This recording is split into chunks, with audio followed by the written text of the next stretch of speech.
Sunday morning.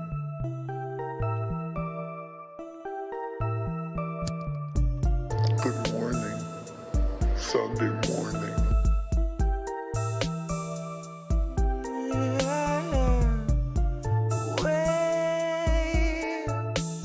We're 40 Sunday mornings out from normal and the world is not the same. Said you waited for a warning, but the warning never came.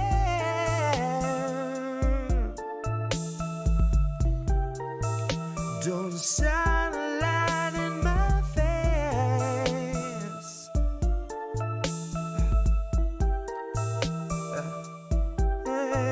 Nancy gonna cut you a check too late. 2 years after your funeral's paid, 2 years after the grave, she'll be a little stronger for all of the dollars she saved. Watching you wake, watching you cling to your family slipping away. Watch her do nothing but pray. Watch her condemn the Republicans, take them to brunch and then shrug it away. Now watch us be outraged half of a day, then pick a new hero to face our leaders and think they could beat them, playing the game they played since Pelosi had real human blood in her veins. They're all one and the same, sold off stocks and they all maintain that the risk was benign and the virus was tame. Flash forward and 40 Sunday mornings fade, 250,000 people in its wake and the cruise ship sailed today. So motherfucker, don't shine a light in my face. Wait. Good morning, Sunday morning. Good morning, Wait. Sunday morning. We're 40 Sunday mornings out from normal and the world is not the same. Said you waited for a warning, but the warning never came.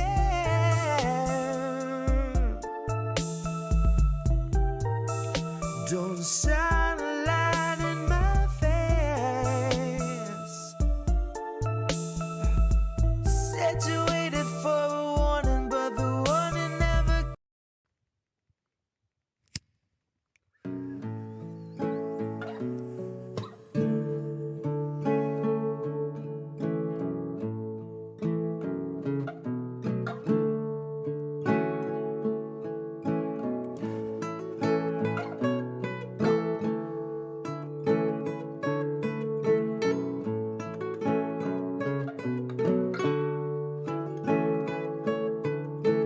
Read my lips, brand new taxes, starving all the billionaires and neutering their Visa Maxes.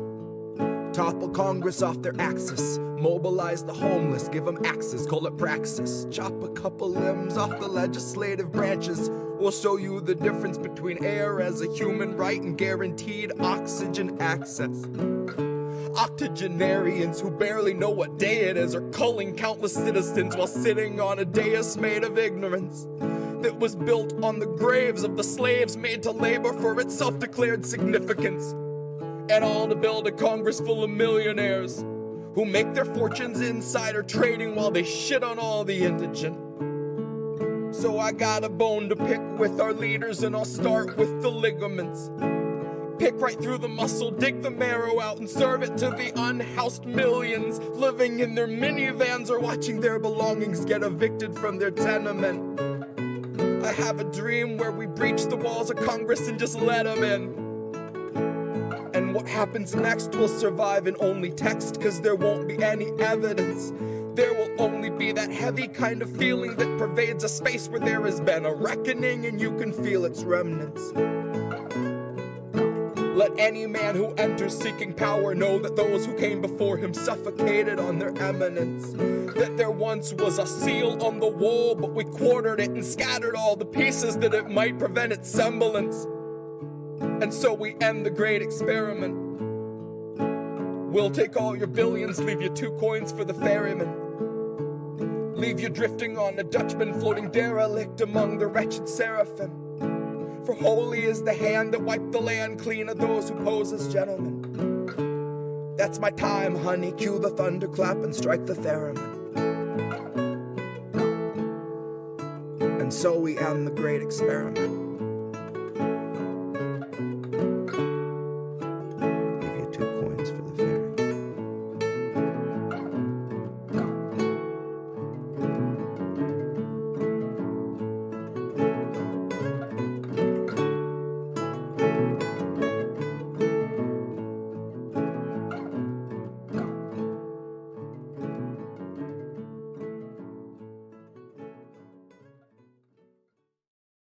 Fate demanded I be singer of a new ballad about the candidate you wanted like a finger in your fruit salad, but were made to choke down.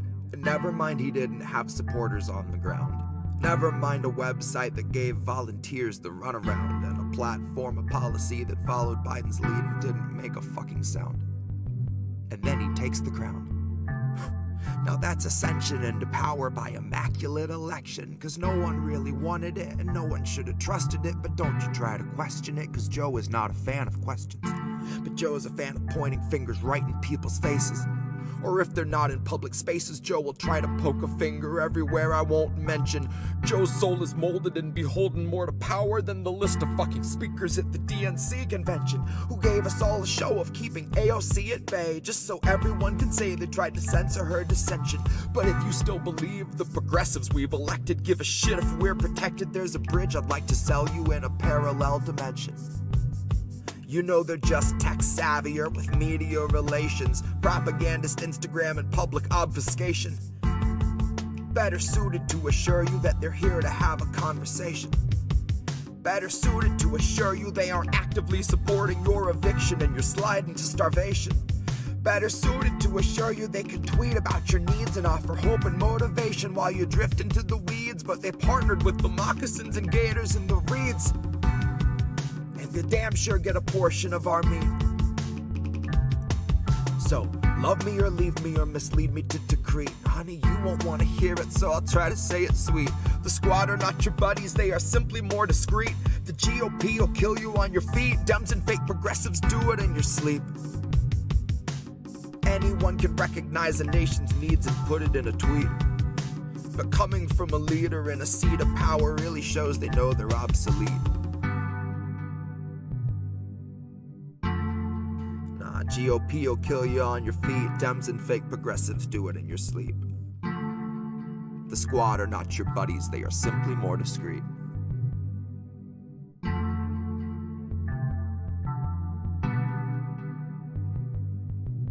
You won't want to hear it, so I'll try to say it sweet.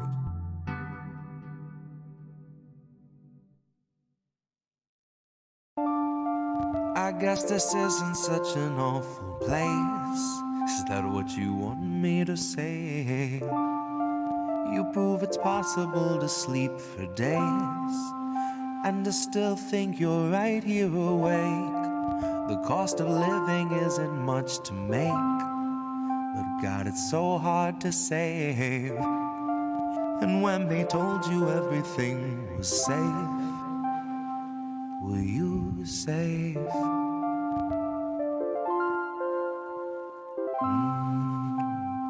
Were you safe?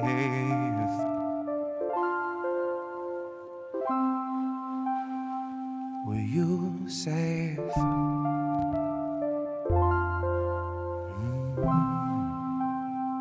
Were you safe? IndependentLeft.news. Indie. What's up, Indie? Indie News Network. Indie. I get news from Independent Left. IndependentLeft.news. IndependentLeft.news. Indie Left Media. Independent Left News. Indie Left. Independent Left News. Independent Left Media. Indie Media. Indie Left. Indie. Indie. Indie Left News. Indie Left. Indie Left News. Subscribe to Indie News Network. We're world building. Your way of assisting, I feel like, is really cool. IndependentLeft.news. Independent Left News. I'm a huge fan. He created INN. The founder of Independent News Network. Indy is the founder of Indie News Network. Thank you, Independent Left.news. A huge thank you and shout out to Indie Left. Everyone check out Indie Left News. Hey, Indie Left. IndependentLeft.news. Indie. Hi, Indie. Indie Left. Indie Left News. Indie News. Independent Media. Independent Left News has done an amazing job.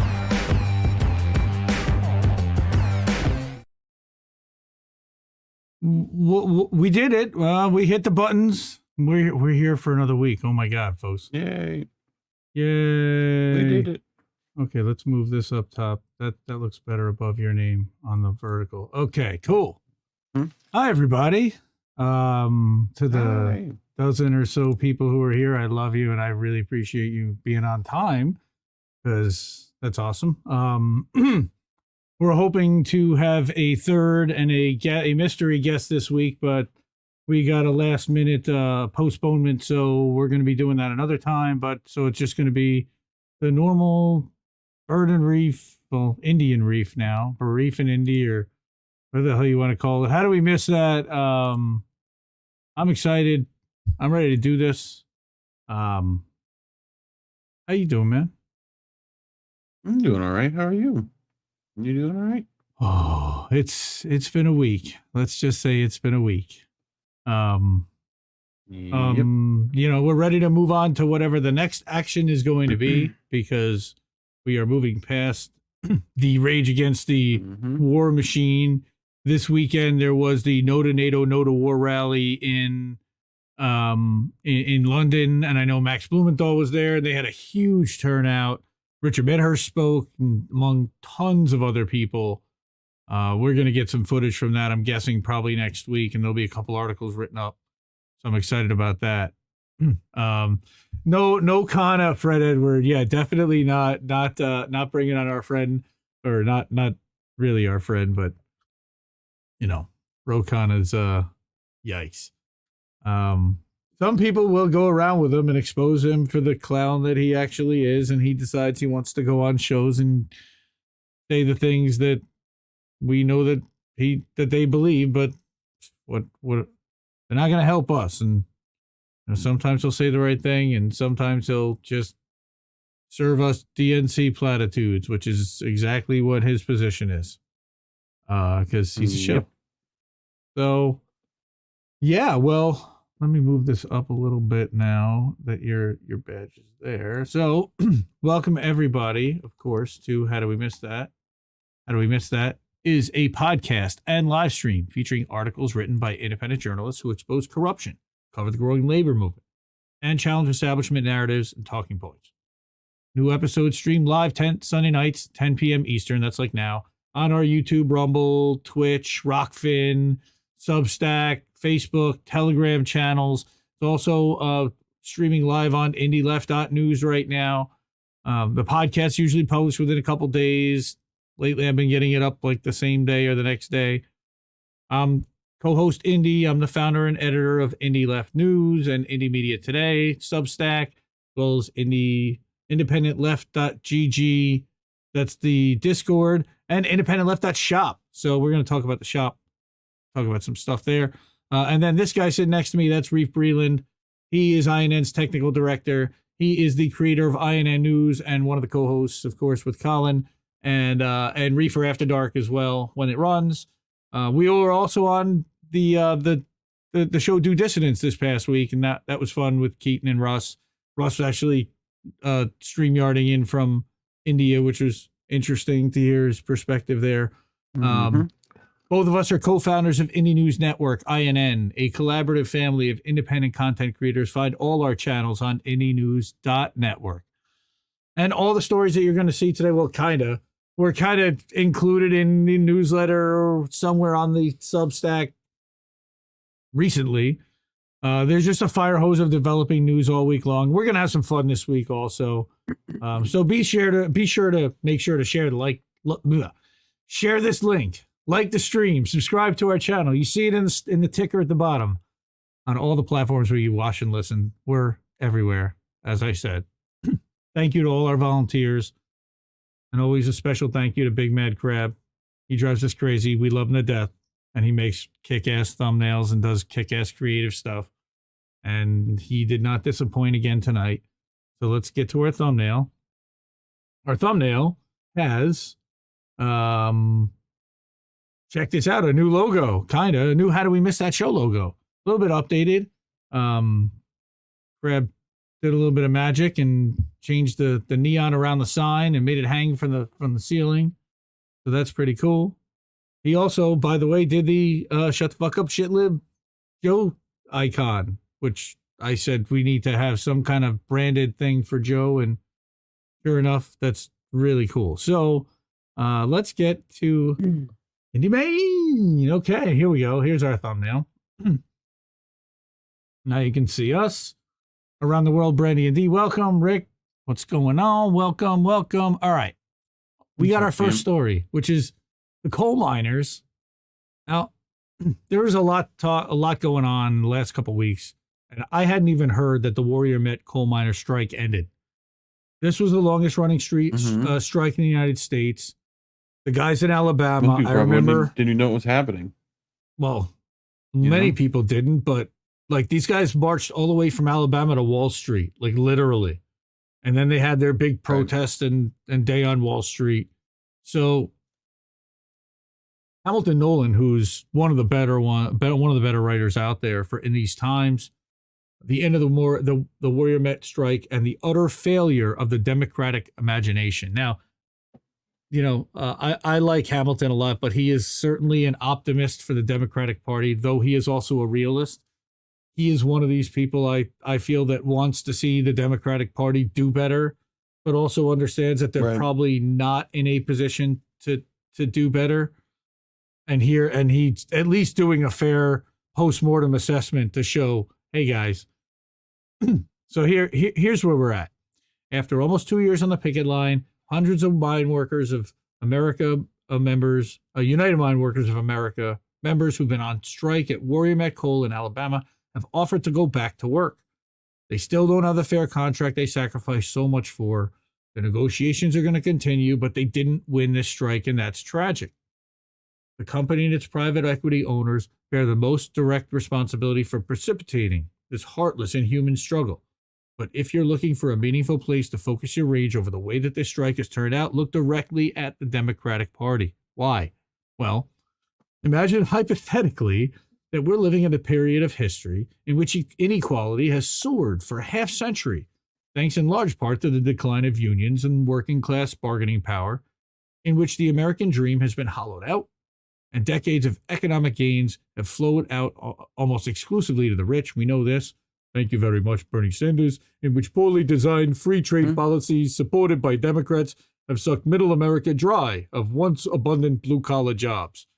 All right, in which the obvious failures of neoliberalism to rectify this situation have soured millions of once reliable blue voters on the Democratic Party and tempted them into a Republican Party that offers easy scapegoats for systemic problems, in which this toxic lack of opportunity paved the way for xenophobic, lying narcissists to spend 4 years in the White House on the strength of racist fables about making America great again. Well, again, I still argue with some of those points, but that's pretty generally okay.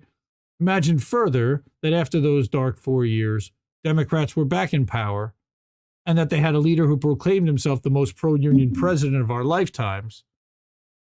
Okay, and that he also led a party that fretted continuously about how to win back working class voters from the clutches of Trumpism.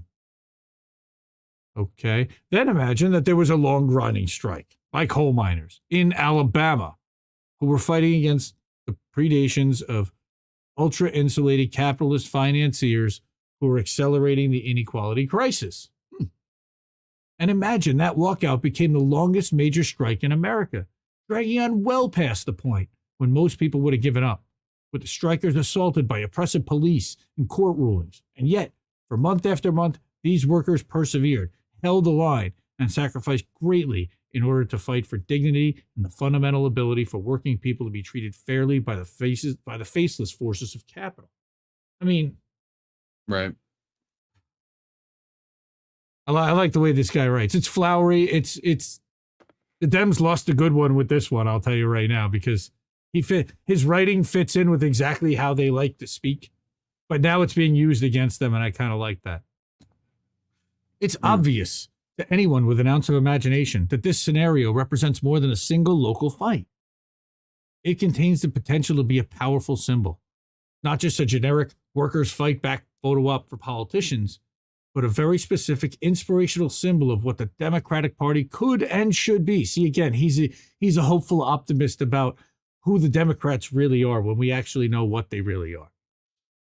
What better way to overcome the cynical but effective Republican strategy of declaring itself the party of regular working Americans than to actually be the party of regular working Americans? Yeah, we've been screaming this for years. They just don't want to do it, Hamilton. What better way to overcome the accusations that Democrats are ivory tower elites then go all out to support a justified heroic strike of blue-collar workers in a red state? Why wasn't Joe Biden on the picket line in Brookwood, Alabama? Well, we know why. Why wasn't Labor Secretary Marty Walsh at any of the big rallies that the UMWA held over the past 2 years? Well, again, we know why. Why weren't these strikers invited guests at the State of the Union? Why weren't Democratic senators and congresspeople on the ground giving speeches for the strikers again and again? Bernie Sanders can't be expected to single-handedly drag the entire Democratic Party to the promised land, except that know that. Yeah, he's the strike killer. He doesn't actually do that, Hamilton. Supposed to be out here doing. Come on. What he actually does is he's the one that goes in at the end of a strike and puts his arm around the workers and goes, "Oh, you fought the good fight. Now you got to go back to work. I'm very sorry." But Congress says no. That's what Bernie Sanders has become. Okay. Where was everyone, though? But not just Bernie. He's saying, where was everyone? Where were the ads rallying national support that should have blanketed America before the midterm elections? Why did Democrats let this potent symbol slip through their grasp? Well, because they don't like labor anymore. Well, the question is, did they ever really like labor? And the utter failure to harness the political potential of the Warrior Met strike is not the most important failure here. That would be the failure to support the substance of the strike. Why? Because this was not just some missed photo op for Democrats. This was an instance in which Democrats failed to support what should be the core platform of the Democratic Party. Again, back with this is kumbaya, what the Democrats should be, but they're never going to be, Hamilton. This is why we're independent. Yep. What are the only institutions that can bring together the people of different races and political persuasions in the Deep South? Well, nothing anymore. Unions, except unions. What is the key to rolling back our inequality crisis? Unions. How do you start to change the electorate in deep red states and open their eyes to worker power? Unions. Well, what do unions need to advertise themselves to people unfamiliar with their power? Successful strikes. Well, they don't just need that. They actually have to deliver for their union members. Besides workers, who has the decline of unions in Middle America hurt the most? Democrats. Well, sure. Okay. So does anyone know where the Democratic Party might find a major strike of blue-collar workers in a red state that it could energetically support to prove to everyone that it is not a party of remote coastal elites, but rather that its commitment to regular workers is real, okay? That it's ready to repair the damage done by neoliberalism. If anyone sees a strike like that, please let the Democrats know. It's not an opportunity they'd ever want to miss. The infinite admiration that we owe to these UMWA workers who walked the line at Warrior Met for all these months should be matched by our infinite disgust at their lack of national political support. The Democrats blew this. The whole thing gives me the same feeling I had in 2021, watching the Democratic Party similarly fail to rally behind workers at a West Virginia pharmaceutical plant that was being callously shut down and offshored during the depths of the COVID crisis. That, like the Warrior Met strike, offered a chance for Democrats to stand up for unions and against heartless financiers. But those financiers, of course, also financed the Democratic Party and in support of blue-collar red state workers. But nobody cared. Yes, we know. That opportunity floated away in the wind along with the jobs that the union was trying to save. Yes, we know, Hamilton, because West Virginia. I seem to recall that there is a pretty big senator from West Virginia who acts as the rotating villain pretty often. So it doesn't surprise me West one Virginia. bit. All right. Yeah. Country road. Oh, don't make me sing. All right. For all the billions of dollars spent on lobbying and gauzy political advertisements, there seems to be no one in Washington, D.C. Gauzy. Yes. There seems to be no one in Washington, D.C. capable of conceptualizing a way to take advantage of the rare chance to combine substance and symbolism in a pro-worker Democratic Party. Because it doesn't exist, Hamilton.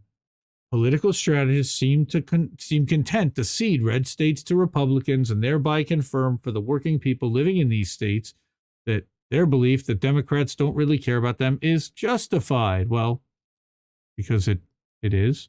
The Warrior Met strikers made labor history in Alabama. They may still make some material gains as their negotiations continue, but the lack of political vision by the Democratic Party establishment means that a priceless chance to shake off the boring Fox News-style polarization of our politics has slipped away. Do better next time, you oblivious cowards. Ooh. They will. Is the problem. No, this is Alabama? who they are. This is who they are.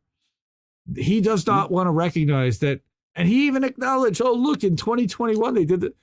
Yes, because this is who they are, dude. This is why we have to bail. This is why we need to go independent to form some type of a third-party apparatus to vote for anyone but Democrats and Republicans, if for no other reason than to give them the finger and tell them that they are not going to get our vote anymore, and they're not going to control the purse of the United States anymore. Like, this is enough. And this is why you need to buy our merch. Well, you should definitely support. Obviously, support the shop for Indie Left. That's independentleft.shop. I'm working on a catch-all shop that'll also have the INN store, as well as Big Mad Crab has a store as well, a shop. Just created a couple of new items, one for Indie's Tech Tips. So go check that out at independentleft.shop, as well as a baseball cap with the embroidered Indie across the front as well, if you want to check that out. Yeah. So, meh.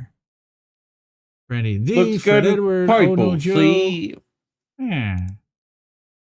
Go Start. How are you? Thank you for sharing. Appreciate that. All right. So we have a couple dozen people watching. Love it, love it.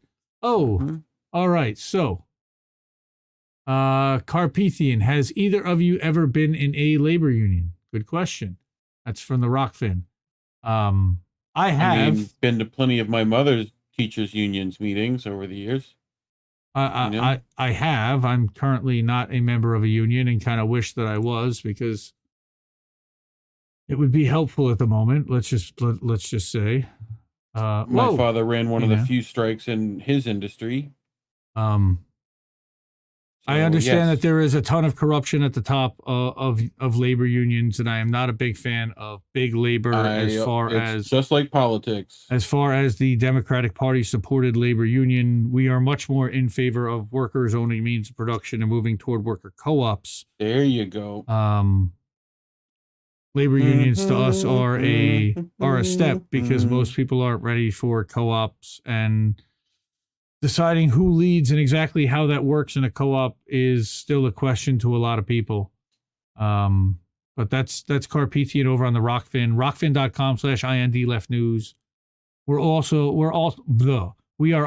over on Rumble, and holy moly, we are getting a ton of action over on Rumble lately. So hi Rumble, if you're there chatting, fake news. Well, Reef isn't really convinced that there's a real Rumble audience. So if you're over on Rumble and you're there, like, drop a number 1 in the chat and let us know that you're a human being.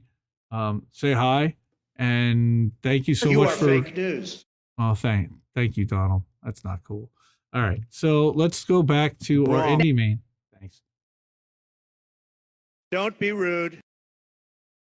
Oh, I know that name. Jeez. All right, well, let's go back and let's put that chat up. Hold on. Curious what Indy feels Democrats should be doing. Complain, yes, but solution. The economy favors the company and disincentivizes them to negotiate. What are Who does he mean by Democrats? Or she? Let's see. That's Scott. Genders. That's Scott. It depends. Does he mean the Democratic voter? They should stop watching mainstream media and they are mainstream. Objective, and they are mainstream in their media, politicians. Hold their politicians accountable. Somehow get better representation in a system where elections are not going to solve your problems. I think he means Democratic politicians. Because they're set up to not. But maybe. Okay, they should do anything other than what they're doing now. How about Eric that? T. Red says 11 demand strategy, which is first you've got to get rid of the money. And yeah, I mean you gotta fix the money. Money first, media next. Like, because unless you get the corruption and the money out at this level, especially, and we've get rid of the deep state. Yeah, bust up CIA, but who's doing that? I mean, Bernie used to have a solution. It was, sounds like you're ready for a revolution. And I'm still waiting on that. You know, real life solutions are as far as, ballot measures and do what you can locally and help the people locally and focus on other positive solutions that we can come together on fighting the war machine, etc. Scott was talking about Mutual the Democratic aid. Party. The Democratic Party's got to stop taking money from the same donors and financiers as the Republican Party. And also being in the pocket. Oh, yeah, right. They're in the pocket of big pharma. They're in the pocket of the military-industrial complex. They're in the pocket of, and look, what we've been covering with the Twitter files and as well as what Alan McLeod's been talking about, the government has been embedded at these social media companies, censoring people left, right, and sideways with anybody that is, and mostly it's been the Democratic Party that's been doing this, according to everything that we're seeing. And yeah, we get that the Twitter files is biased and there's going to be stuff coming out, but there really hasn't been anything direct coming out action of the Trump. against those Democratic. Like they've asked for the Trump stuff. And it's funny because we're about to start talking about censorship. So that's a perfect lead in. So thank you, Scott. I really appreciate that. Thanks for hanging out. Stop voting for Democrats. Well, stop for voting for Democrats and Republicans, independent and proud here. Yes. Independent ballot measures and local candidates that and vet and to the best of your ability. Look, Convo Couch vetted the sheriff in LA and they went around on a ride along with him. And that guy ran like literally a gang inside his freaking department for, after he got elected. Like there's not much you can do about that. But we've got even more censorship happening. And so I wanted to talk about this, which is Patrick Lawrence. He's one of the Indie Media Award honorees. Well, he's not, but Consortium News is. And this is an exclusive for Consortium News. Patrick is excellent. Indie Media Award honoree. Check out Consortium News. Support them, please. So this is a little bit long, and it's talking a little bit about the Democracy Now! Interview of Cy Hirsch, which was censored by YouTube, which I hadn't even really heard the story, but when he awoke last Sunday morning to the news that YouTube had censored a long interview that Cy Hirsch had done with Democracy Now! On the grounds that it did not meet Google's subsidiaries' community standards and was moreover offensive, his mind went in many directions, which first, and I thought the same thing, which was of the New York Post case in October 2020, 3 weeks before the presidential election, when Twitter, Facebook, and all the other big social, this is what they did to Cy Hirsch's thing, social media platforms blocked America's oldest daily after it reported the politically damaging content of Hunter Biden's laptop computer. So let me go back. Mm-hmm. This is what they did to the Seymour Hersh article. Was that they said that they blurred some imagery about 30 seconds into the video in response to a content warning from YouTube that severely limited the reach of this interview. What you see now is an edited version. For the uncensored version of the interview that aired on our show, you have to go to their website, which is, wow. Content.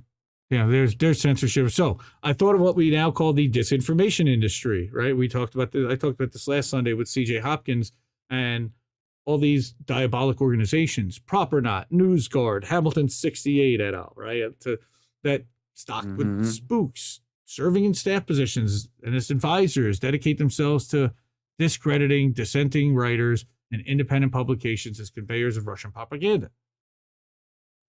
And then I thought of a story a Russian acquaintance told me one afternoon over drinks when I was in Moscow some years back. Leonid was a professor of sociology at Moscow State University and had served at the Central Committee and the Politburo in various advisory capacities during the Soviet era. Leonid knew how to ride the waves, let's say, and he knew whereof he spoke. He also had a wonderful sense of humor and a highly developed appreciation for life's infinite ironies. Now, Patrick Lawrence is not a young guy. I think I have his picture somewhere, but let me pass on this tale and then make the connection with Hirsch's expose of the Biden regime's Nord Stream up and the other cases I mentioned. This is going to take a minute, but just stick with it. He says, we'd been talking about the press in Russia, in America, in Asia, and elsewhere, trading observations and comparing notes. It was then in the bar at the old Metropole Hotel that Leonid related a story that he thought I would find useful or amusing or both. During the periods of Soviet-American detente in the 1970s, the State Department offered to take 2 foreign ministry bureaucrats on a tour of the United States. They visited 5 cities, New York, Washington, Chicago, LA, San Francisco, with the minders from state taking care to show their guests the sort of things minders from state would want to show Soviet visitors, right? Certain camaraderie developed, and it's nice to think about the scene, impossible as such occasions have become. Well, I had that in reverse and a long time ago. When they reached San Francisco, it was time to say farewell, and the State Department shepherds asked the 2 Soviets what aspects of American life they found most remarkable, and the Soviets seemed not to have hesitated before replying. It's really interesting. In the Soviet Union, they said all the newspapers across 11 time zones say the same thing every day because they're carefully censored. They're told routinely what to say and what to leave out. Here in America, the press is free. We have no sign of censorship in all the cities you've shown us. What? And yet, well, again, this is in the night, like way back. And yet, wherever we are, when we pick up a newspaper, they too say the same thing. From New York to California, nothing we've read is ever any different. There's externally imposed censorship, and then there's internally imposed censorship, to state the obvious. And the 2 Soviet bureaucrats were fascinated to see firsthand, and for the first time, the latter at work. Brute censorship is nothing pretty to look at, Leonid, my Russian acquaintance meant to say, but the invisible kind is just as effective. Everyone in mainstream, and we're going to get to my article, mainstream journalism knows where the fence posts are, as I like to put it. And if you spend too much time beyond them, you won't work in mainstream journalism very long, and they will discredit you and smear you and call you a kook and a lunatic. I wonder if Seymour Hersh, certainly proven to rank among the great journalists of our time, may have a thought about this. Well, we know he did because he spoke about it during this interview that he was censored. This question of internalized censorship, commonly known as self-censorship, has long fascinated me. I've watched many times as journalists surrendering themselves for the sake of their professional careers, train themselves to hear the silent language that tells them what to say and what to leave unsaid. And then over time, you find them giving vigorous voice to thoughts and beliefs imposed upon them, absolutely convinced that these are their own thoughts and beliefs and that they've come up by that, they've come by them independently. This is how the propaganda factory works. The modern mind's eager desire to conform, while we remain certain of our originality and individuality. Philip Slater touched on this in his too soon forgotten The Pursuit of Loneliness, published in 1970. So did Erich Fromm in Escape from Freedom, which appeared in 1941 and could hardly be more pertinent to our time. So he's got a Fromm quote. We are proud that in his conduct of life, man has become free from external authorities, which tell him what to do and what not to do. We neglect the role of anonymous authorities like public opinion and common sense, which are so powerful because of our profound readiness to conform to the expectations everybody has about ourselves and our equally profound fear of being different. Wow. I've had overbearing editors I greatly wish were more anonymous than they were. But let us set this minor point aside. Fromm and Slater are concerned with the collective psychology from which self-censorship draws for its extraordinary effectiveness. Compulsive conformity, Fromm calls it. We can go back as far as de Tocqueville. to gain a sense of how deeply rooted conformity is among Americans. When we do, we can't be surprised or mystified to note what the Soviet visitors noted 50-odd years ago and what we fail to see even as it is before us in plain sight. American media are as rigorously controlled via the mechanisms of internalized censorship as any newspaper in any of the authoritarian societies we profess to detest for their lack of freedom. And I'm sure there are people who would argue with some of this, but it's what I've seen. But what happened to Cy Hirsch's Democracy Now! Interview last weekend, to the New York Post in the final weeks of Joe Biden's presidential campaign, to Glenn Greenwald with The Intercept, and to a lot of independent journalists at the hands of the disinformation industry since this took shape a half dozen years ago, requires us to think anew. Again, reminding us of what this was a note from Democracy Now! And you notice that this video still has over 1 million views. But wow, I mean, to blur it out is just, I still can't. It's commonly said that the emergence of digital media since the mid-1990s, when the first such publications appeared, and when Bob Parry, of course, started publishing Consortium News, it's brought us into a new era. And we can mean many things by this. Let us not now miss. For all the good these new media have done, and for all the doors they promise to open, this new era is to be one of coercive, externally imposed censorship, as heavy-handed as anything those visiting Sovs had lived with all those years back. With the decline of our legacy media into craven subservience to power to an extent no one could have dreamed a couple of decades back, independent media such as Consortium News are where the future of the great craft lies, a point I've made severally in this space. But it seems to me that the digital platforms on which these media depend have been liabilities as well as assets from the first. Technologies are not value neutral. There's a Jacques Ellul, who's a Christian anarchist and many-sided intellect, made this case in the Technological Society, which came out in English in 1964. Right? To put his thesis too simply, technologies are not empty of content other than what is put into them. Implicit in any technology is an affirmation of the political, economy, and material circumstances that produced it. In other words, technologies available to independent journalists are corporate products. They're vital to independent practitioners as means of delivery, but as we learn by the day now, access to them can be withdrawn at any time. At any time, whether it's Patreon, whether it is access to your YouTube account or your Twitter account, unless you delete something. Many of us seem to have missed this contradiction, and now we are pressed to recognize it. And as we do, we're led to ask whether the promise of independent journalism can be extinguished by way of a totalized system of censorship. Do you think this phrase too strong? Mark Andreessen, who's the founder of Netscape, the web services company, and an influential figure in Silicon Valley, doesn't. In the spring of 2022, Andreessen sent out this note via Twitter. Quote, I predict essentially identical censorship/deplatforming policies across all layers of the internet stack. Client-side, server-side ISPs, cloud platforms, CDNs, payment networks, client OSs, browsers, and email clients, with only rare exceptions, and the pressure is intense. Again, as proven from the Twitter files, the way the FBI was pressuring people at Twitter to censor accounts because they suspected them of Russian activity, even though Twitter was confident, absolutely knew that they were definitely not Russians.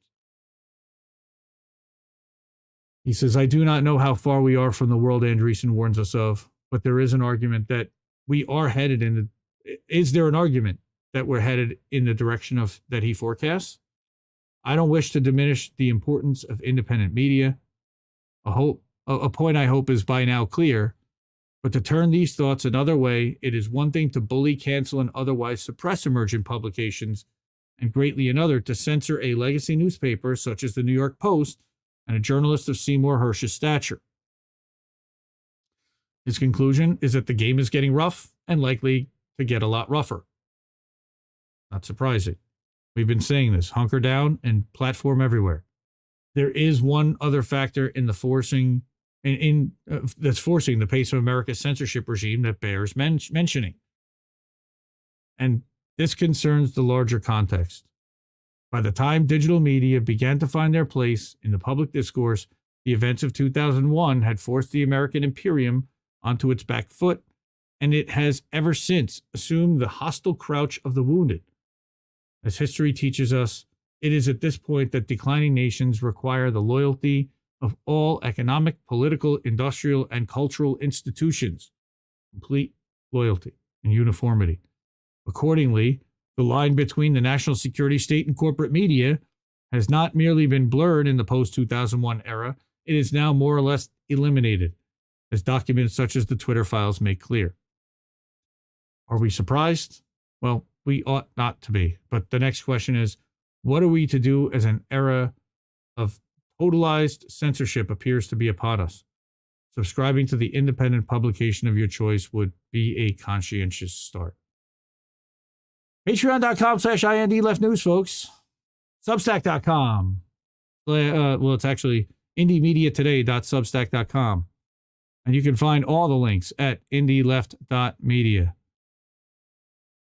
All right. And of course, you can pick up some merch if you want to hook some people you know up and do them nice. So, oh, wow. I'm a little exhausted after that one, and I definitely need to cut loose a little bit. How dare you? Well, yeah. Well, so what I did want to say about that article was there was a conversation that we had last Sunday night, and it fired me up, or Monday night, and it got me thinking from a Facebook post comment to a reply to a Substack post. And so go check out indiemediatoday.substack.com. It was our new mission, which is to unplug from corporate controlled media, which this kind of dovetails really nicely into. So by all means, and I'll bring that up after we get to the fun stuff, and I'll show you guys what that looks like. Let's see. Carpathia 9. My union did not do shit about COVID shots, said get a religious exemption. Yeah, that's great. Yeah. Look. Oh, here you go. Guys. Here we go. My UAW voted to strike in 2020. Yeah, UAW has been terribly corrupt at its head. We are for workers and for workers organizing collectively and for bargaining collectively. The representation that has been put at leadership is an executive board in itself that is incredibly chummy and friendly with the Democratic Party apparatus, especially at the UAW, though they do buy off both sides to a point. Yeah, I'm sorry, man. Again, Carpathia 9 over on Rockfin. Thanks for watching and supporting the show over there. And we got Jilly Love in the house. Hi, Jilly. Hey, Eric T. Red. Greg Red. Oh, that's Greg. Greg designed some of the merch, and he's our creative director king over here at INN. So give Greg some love. And subscribe to his channel. He's got a channel too, and he goes live once in a while too. He's doing some fun stuff. All right, so I want to get to some fun. All right, so this guy, Turncoat Don, holy shit. He's great. I love Don. And Don is awesome. So I want to get back. Hang on, let me go back here, and now I'm gonna escape out from the slideshow. And now we're gonna go, and Don has been busy, hard at work, making videos. And he's been making, kind of cut up videos for a while. Sometimes it was, some kind of violent thing but it was funny, like somebody slapping somebody in the face, losing an argument. And he's cut up all kinds of edits together. I mean, Turncoat Don's awesome. At Turncoat D on Twitter. If you haven't followed him, give him a follow for sure. He's worth it. He's a funny dude. But lately what he's been doing is kind of splicing independent media figures into corporate media and making it kind of seem like they're inviting independent media on to speak, because that's kind of the only way that we're going to get the microphone at this point. So So here, check this out. All right, so let's go to Indie Man. Let me turn this slideshow. That is a you fucking little bastard. All right, so here's Don. All right, thank you. All right, so here's...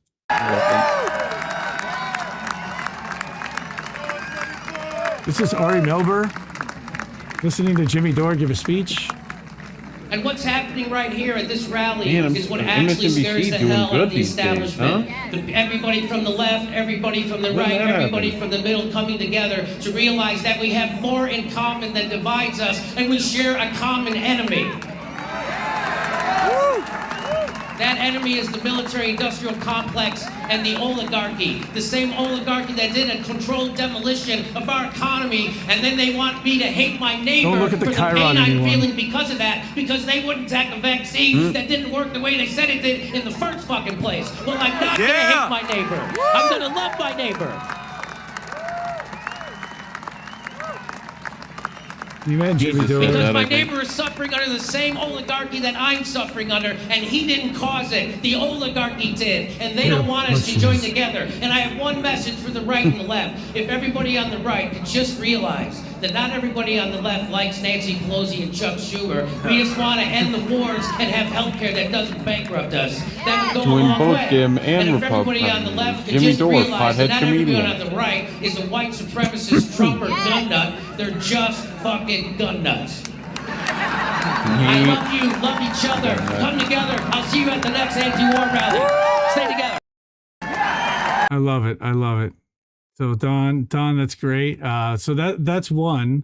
And I brought a few Don videos to watch today because he's been doing this for a while, and he's actually been kind of getting some people.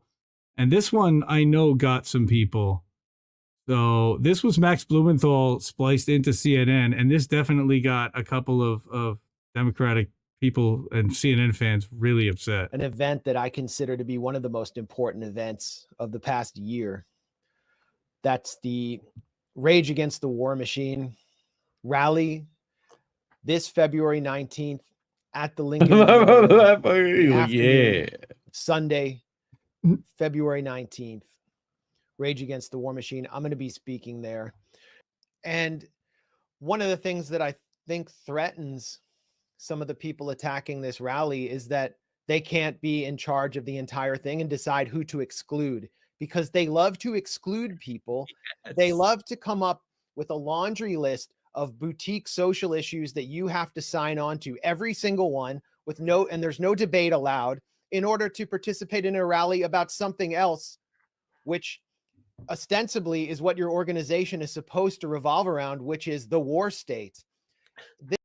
This is the professional sectarian left that I've had to deal with for years and years and years, whether it was on Palestine or Syria. And then, on COVID, they excluded everyone from their little meeting rooms. If you had any problem with thousands and thousands of workers being fired because they didn't want to take an experimental gene therapy injection that doesn't prevent transmission or infection, they would completely castigate you. And then you wouldn't be allowed to speak at their anti-war rallies because you opposed lockdowns that sent people into suicidal ideation and opioid addiction and kept children out of school for a year because you opposed that. The professional sectarian left would exclude you. And what this rally is not doing is excluding people, including them. They would be welcome to speak and participate, but they don't want to. They want to attack because they've lost control, because the professional sectarian left has failed in every respect to form a viable anti-war movement for the past 20 years. And here we are. They want the anti-war movement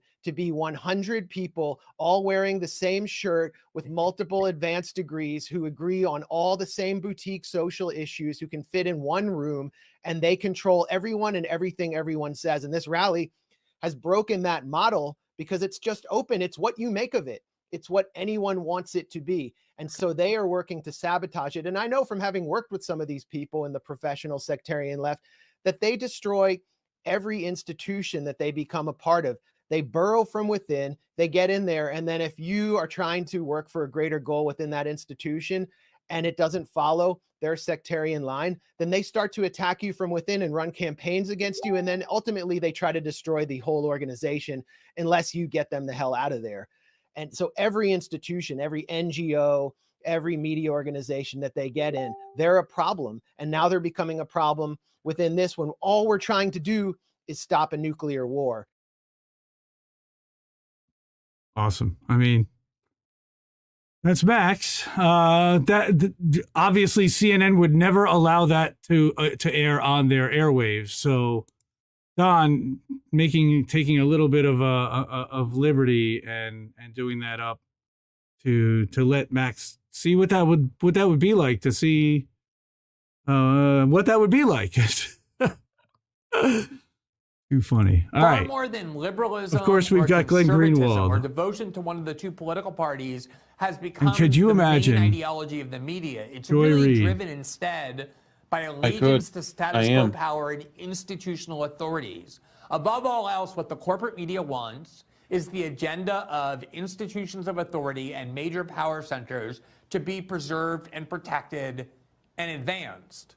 That is one of the major reasons why one of the most important events in the history of media took place in the 1950s and 1960s when major media outlets became corporatized. They were no longer owned by trusted families who had newspapers passed down throughout the generations. Instead, they became swallowed up by gigantic corporations. And that's what large corporations do more than anything else. They are, by definition, inside the halls of power. They are aligned with governments and aligned with corporate agendas. They worship credentialism and authority. To thrive in corporations, in large corporations, the characteristic you most need is not that you are a dissident to establishment orthodoxies, but that you are there to prove that you can efficiently advance it. Those are the personalities and characteristics which cause you to advance and succeed in any large corporation. And when media became a part of large corporations, the media itself became corporatized. It adopted, even more so than ever before, a pro-authority or pro-status quo perspective. To the extent blinking is so good. that there is any real Democratic versus Republican allegiance that drives the media, it was almost entirely due to Trump. The media has largely been fine with standard Republicans in the past, people like George Bush and Dick Cheney, or even going back before that. They never liked Barry Goldwater because he was too extremist. He was a threat to establishment orthodoxies. They're with the eyes big. Why they hated Trump. The media hated Trump not because he the was Goldwater mention, but because he ran on media hates Goldwater. MSNBC is state media now. And therefore, institutions of authority and power hated Trump, and therefore, these journalists inside media corporations did as well. That is how they think about the world. Right. And I mean, the thing about it is, right, it's a war on language in a way, too. so funny. Yeah. So that's another one with Don, and he did a few more that I thought were really, really good. And these I could watch these all day. And Don's a friend, and he also saw that, you know, he's a believer in what happened with Cy Hirsch and the Nord Stream pipeline. And wouldn't it be nice if somebody were on corporate media talking about, and especially on Joy Reid, talking about what happened to Nord Stream and what really happened to Nord Stream. So imagine the U.S. has long been trying to stop the Nord Stream 2 because, as Cy Hirsch's story points out, the U.S. has recognized that if Nord Stream 2 goes online, that would make it a lot more difficult for the U.S. to wage a proxy war against Russia, because Germany will not want to be on board with cutting off its source of cheap energy. So the U.S. found an answer to that problem. They blew it up. And it's interesting. Hirsch reports that the planning for this operation began in late 2021. And that's when Russian forces were massing on the border of Ukraine, and there was a threat of the invasion. But something else happened. Russia, in that same month of December 2021, when planning was underway at the White House to blow up Nord Stream 2, Russia also submitted draft treaties to the U.S. and NATO, laying out detailed proposals for the U.S. and NATO to resolve their issues, to roll back NATO military infrastructure in states surrounding Russia. Now, we know what happened to that because the U.S. rejected it, wouldn't even discuss the core issue of Ukraine not joining NATO. Instead, the U.S. chose to basically let the Russian invasion happen, and then when that happened, proceeded to engage in this operation to blow up Nord Stream 2. And they've made no secret about their embrace of this. The day after the Nord Stream 2 was sabotaged, Antony Blinken declared that this was a tremendous strategic opportunity. And most recently, you've covered this, Victoria Nuland testified in Congress that she is grateful, along with the White House, cut the feed, Nuland, they're slamming Nuland, cut the feed. At the bottom of the sea. Right, and I mean, the thing about it is... Was it her that fell down those stairs? Language in a way, too. Erin, I hope you'll come back. Thank you. Yeah, that's actually where it was. He actually was able to say that on some corporate-controlled media, believe it or not. And it was on Fox News. Wow, so they actually did invite Erin on to have a conversation. And I don't like that it's Tucker, but, you know, if he's going to invite people on, I mean, it's the only exposure that they're being offered whatsoever. So, you know, this is a guy who is no stranger to corporate media, but it's been a while since they've had him on, and they're certainly not talking about the Twitter files. So, nope. I think the major revelation of the Twitter files so far is that we've discovered an elaborate bureaucracy of what you might call public-private censorship.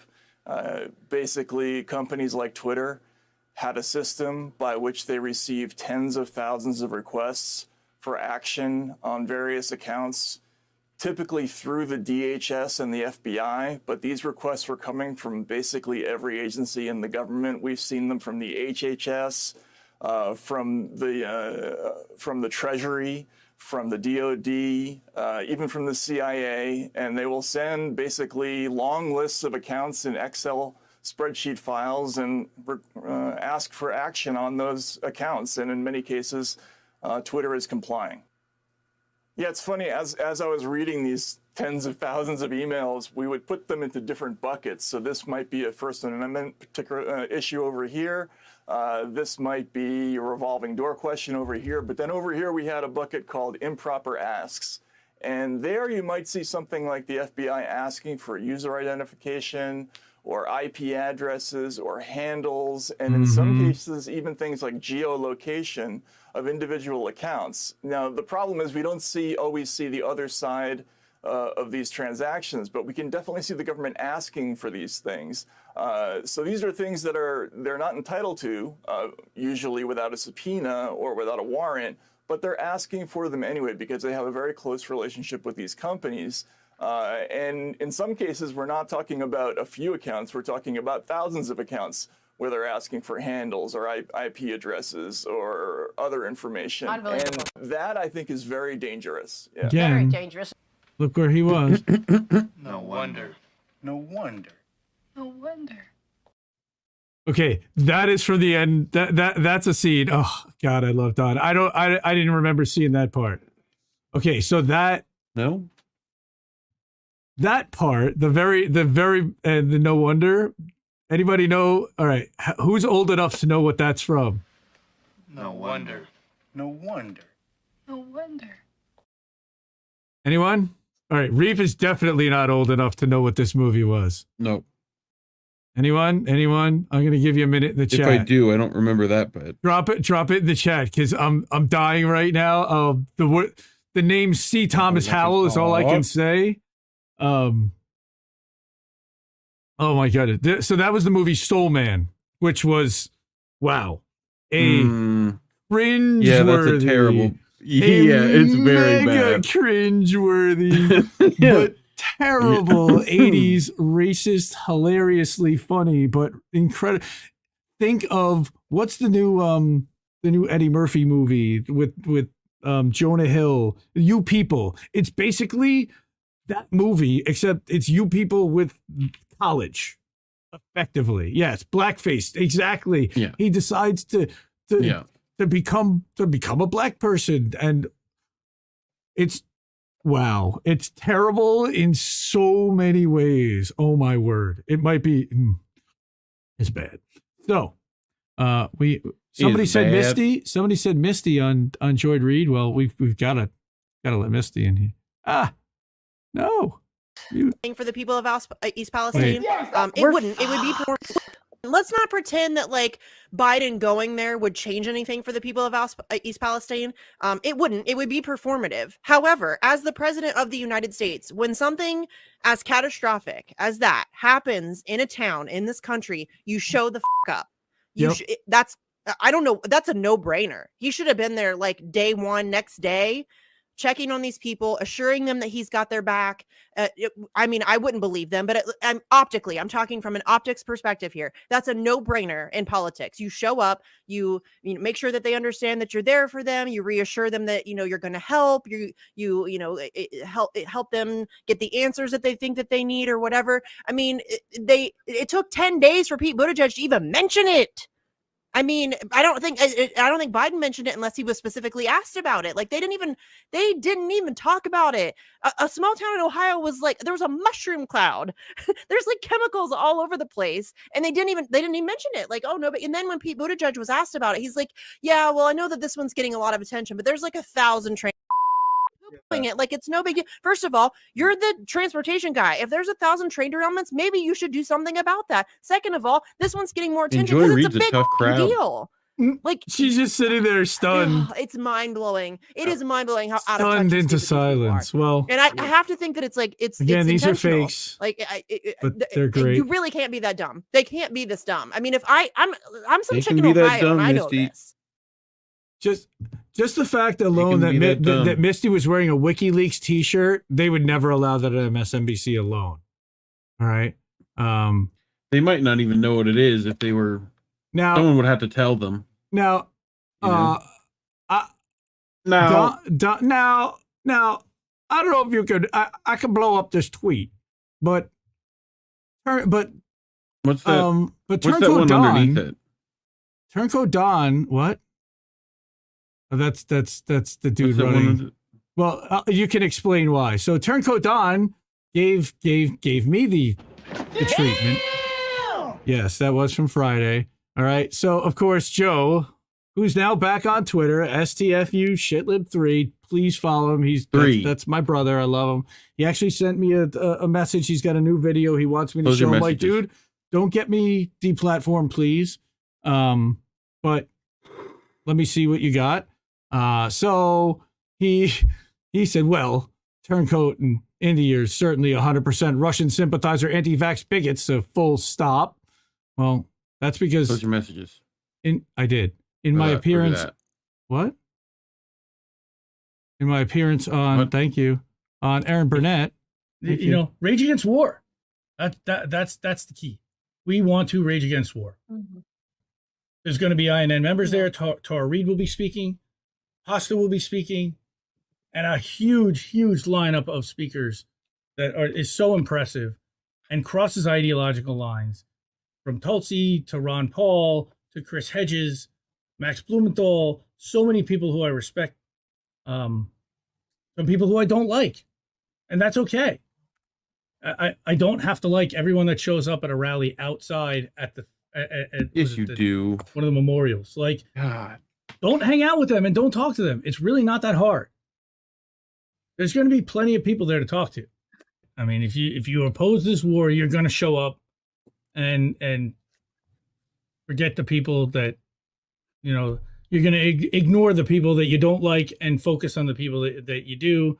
And not just on people, but on the fact that you're there to oppose war and show solidarity to oppose war. And coalitions across all kinds of ideological spectrums shows people that this is a big deal. So that was my 15 minutes or minute 16 there in the spotlight. Thank you again so much to Don. That was touching and surprising, and I had no idea he was going to do it. And of course, Don calling me the anti-vax bigot. Full stop. So thank you for telling me to close my DMs. But now, and that's really it. That's it. We have to mute that. But now we're gonna move on to Joe, of course, who we just talked about. And let me go back to the slideshow for 1 second. Let's put that up on the screen. Who are these people? Yeah, who are these people? I don't know. And then we're gonna turn the slideshow back on. That would be Joe. but not that Joe. Yeah. That would be Joe Rogan. This is Joe. This is INN's Joe. This is Same Shut difference. the Fuck Up Shitlib 3. Okay. Joe is Joe Rogan's alt. Oh, and Joe is eternal. Here he is. Oh, he's in chat. Look out. All right. So if I mod Joe, which one's he at? Okay, he's in Indy's chat. So let me go over here. He is modded. So you can drop your link in there. Why is that back at the beginning now? What the hell? Okay, so that's son, not live. Where'd you find this? Okay, thank you. All right, Joe is back. Yay! All right. So now, I would love to do the Joe show. So this is gonna basically be the Joe show for a little bit. Let me go back to the 2-shot so I can now escape out of here. Escape out of here. Not Joe Pesci. Not Joe Pesci and a bunch of different Joes. Pesci. So Joe decided to make a video of a video of a video. Of a video of a video? Of a video of a video. So, let's turn the slideshow off. Now we can fit the whole screen in there. Beautiful. Nice. All right. So imagine, if you would, and this is actually a video that RBN played earlier on their show, and go check out Revolutionary Blackout Network. Go subscribe to them, support them, sign up for their Substack. They're great, love them to death. But this is actually Joe imagining, or the Vanguard reacting to Don's cut up. So here we go. That's the video I saw of this guy, Magnus, and he had a Black Lives Matter person with him. He had a gay person with him, and then it was him, and he's a libertarian, and he said, "We seek common ground. We're not your enemy." Our enemy. And I was like, let's bring this guy on. TYT, and the Vanguard's reacting to it. They provided security for the Black Lives Matter protests. So they're pro Black Lives Matter, pro LGBTQ. They're anti-war, anti-cop. What else do you guys? That's 4 or 5 out of the top 10 issues I have. We can agree on. We could work on. They demonize me. Like, you can't do that. What the fuck? Get in here! Are you fucking kidding me? But anyway, I'm sorry, not to interrupt. Oh no, you're how to interrupt, and it's about to get even worse. And I'm like, so I literally had a guy come on after I interviewed him from the World Socialist website, and he's supposed to be a union organizer. Yes. His name is Jerry something, and I can't remember his last name, and you never heard of it anyway, because this guy's never accomplished a goddamn thing in his life. And he came on and he started to rip me for interviewing that guy. And I go, Jerry, what's your message to that guy? This guy's being affected by the economic crushing from COVID, just like everybody else. What's your message? Don't you have a message to recruit him? Nothing to answer for with General Strike either. Have a message. We got to have a message. And he goes, I don't have a message for that guy. And I'm like, well, that's why nobody ever heard of you. And that's why you've never accomplished anything in your life, because that's not how you organize. You know how you organize? Just like Christian Smalls did at the Amazon warehouse on Staten Island. Now, if you don't know of Staten Island, it's all full of Trump voters, and he's a black guy who organized a union of Trump voters on Staten. Oh, it's so obvious he's catering to the right wing. It's the exact shtick. He's being the right wing's favorite left. What? Yeah, so pretty insane. Who said? On Staten Island. And how do you do that? Well, I'll tell you how you don't do it. You don't go to the union floor and go, who here's a Proud Boy? You're out. Who doesn't like Social Security? You're out. Who's against LGBTQ? You're out. Who's a libertarian gun nut? You're out. Okay, who's left? Now let's organize. That's not how you do it. Everybody knows that's not how you organize. The way when people on the left say we're going to organize along class lines, they don't even realize what they're saying, because what that means is organizing with Trumpers. They say, we'll never do that. Well, that's what organizing along class lines means, moron. And that's why you haven't accomplished anything in your life except divide the country. Your neighbor's not your enemy. The military-industrial complex is your enemy. Wall Street is your enemy. Big pharma, big insurance, that is your enemy, not your neighbor. The van at the end is just... Mwah. Oh, look at the where's that van at? The next things was also very good. Yeah, I mean, Joe knocking it out with Don's video, making the Vanguard react. I mean, Don's like, I don't even know what's real anymore. Like, deepfakes, watching deepfakes of deepfakes, but they're not even deepfakes; they're just fakes. Joe also did an incredible video. And this was an older one that we just published. And it was about a month ago he did one. And obviously, because he's been off Twitter, you probably hadn't seen it. And this is a 4-minute video. And it's kind of, it was the Democrats' worst nightmare. If you remember correctly, during the Force the Vote, what were the TYT, Sirota, Brian Grimms, etc. worried about was that McCarthy was going to become speaker and that there was a chance that he would become speaker. Well, of course, now he, of course, has become speaker. So here's what Joe had to say about that. Democratic Congressman Clyburn, he's going to help Kevin McCarthy to get elected as Speaker. Oh my God. Of the House. Eric Well, is the most Vanguard I watch Kevin in months McCarthy too. will become Speaker of the House. The House. Yep. Nancy Pelosi, I think ultimately at the end of the day, if you really demanded that she actually do something on Medicare for all, it was a choice between letting Kevin McCarthy become Speaker of the House, which would be a very bad thing, No, it or doing wasn't. something real on Medicare for all. I don't It have wasn't a choice. confidence that she would care to do the right thing. That the Sirota video where I couldn't believe how wormy he was trying to slide that He past. was very wormy. What an asshole, man. You don't want Kevin McCarthy as Speaker of the House on January 6th. Just absolute disaster scenario. Can we go to a friend of the show, David Sirota, and run this by him? Because it was like an asteroid about to hit the Earth. Kevin McCarthy being Speaker of the House. I would ask you, do you think it would be a good thing for Kevin McCarthy to be Speaker of the House? Just forget about the negotiating part. Forget about Don't look it up, though. Answer that question. Is it a good or bad thing for You know? Kevin McCarthy to be Speaker of the House? Don't deflect. Just answer that goddamn question. I think would it be better or worse? Who knows? Yeah, answer the question. Kevin McCarthy to be Speaker of the House. You're fucking a Democrat. Answer it. If Nancy Pelosi is unwilling to put Medicare for all on the floor, what's the difference? Answer the question. What's the See, you difference if won't Nancy answer the Pelosi question. is I'm willing to answer the question and be honest. And Oh, Kevin McCarthy. They were all screaming that. Every one of these. Kevin McCarthy. I know. I didn't even know who the fuck he was when they were saying that. You know that? If the 10 Justice Democrats had voted president, right now, Kevin McCarthy would be Speaker of the House. That was indisputably Who the said wrong they should strategy. vote president, We couldn't force Jake? a vote on health care because they said Kevin McCarthy could become Speaker. Right. Well, now we still don't have a vote on Medicare for all. And the Democrats are going to help make Kevin McCarthy Speaker. They're cutting out the Speaker. middleman, Jimmy. So how does the vote for the speakership work? Because there's a lot of confusion over it, and there's a lot of misinformation, and there's a lot of yelling. Okay. Yeah, coming By from the way, him. If we want to get into a yelling contest, I'll win that one too. But that's not how things should work. There's good reasons to yell.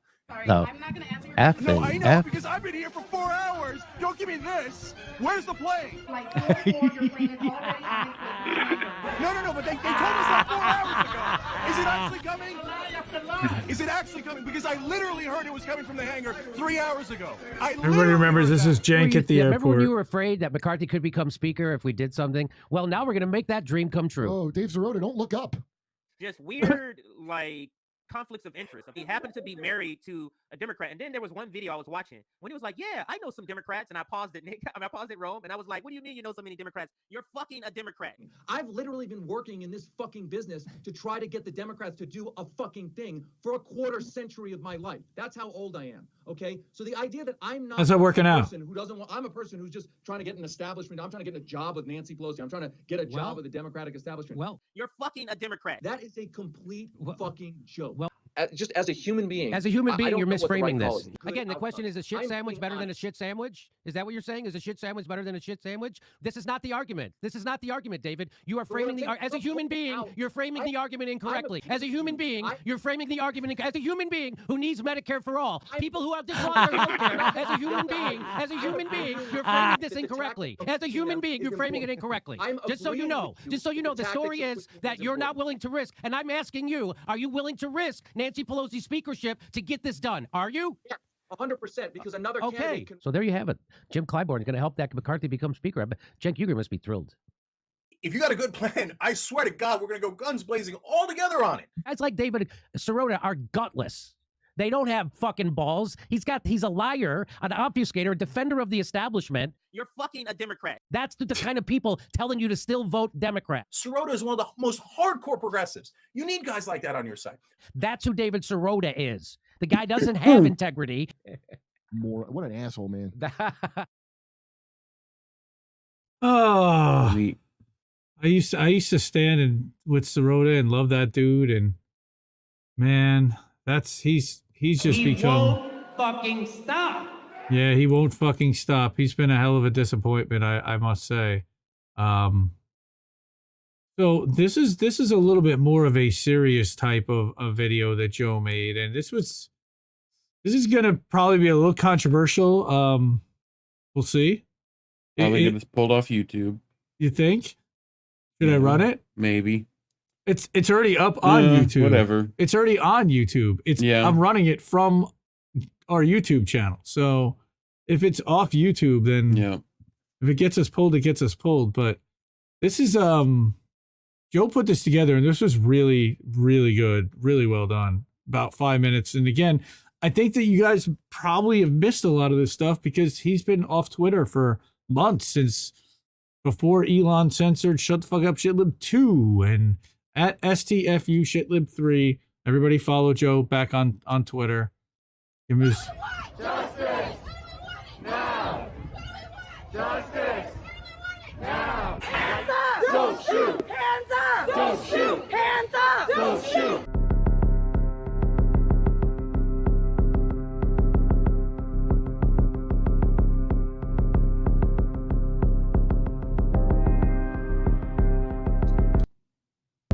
I don't know why he keeps doing that. It'd just be YouTube. All right, so this is talking about the Black Lives Matter protesters.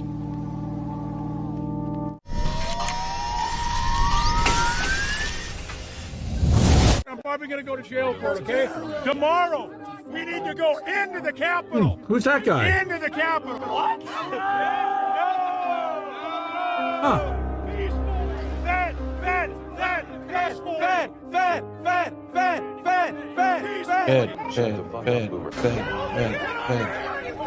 Let's go! Want to fucking be in a militia? Let's go! Get over here! Let's go! Don't look at me! Come on!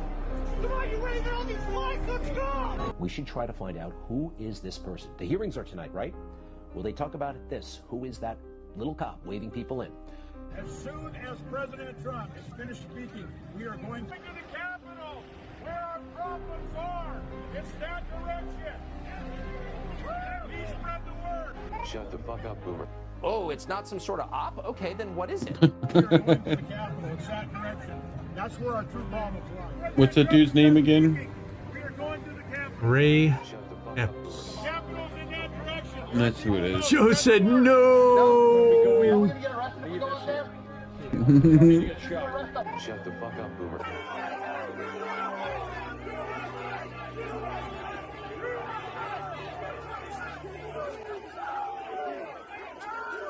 But how can you not notice that? What? The guy was on tape multiple times telling people to go into the Capitol, and he was never sent to jail for that, while people who just happened to be there did go to jail? And then Adam Kinzinger himself thanked Ray Epps. What is going on here? You're not a conspiracy nut if you have that question. Really? Why are you letting this happen? Why haven't you called for backup? Where is your backup? This is our damn Capitol building, and y'all are letting it get destroyed on your watch. Fuck all of you. Call for backup. Get some help down here. What is going on here? Really? These people want blood. Oh, traitors! The officers then escort the crowd into the interior of the Capitol. And these guys, just standing in the hallway. You can disagree with it, but respect it. Welcome to the Capitol. Not stopping. Disagree with it, but I respect Why it. didn't they? If we could get these questions answered, it wouldn't be a sham hearing tonight. At 2:47 p.m., police wearing yellow gear closed the Close doors. the doors. Police presence then increases, and no more individuals entered through the Upper West Terrace doors.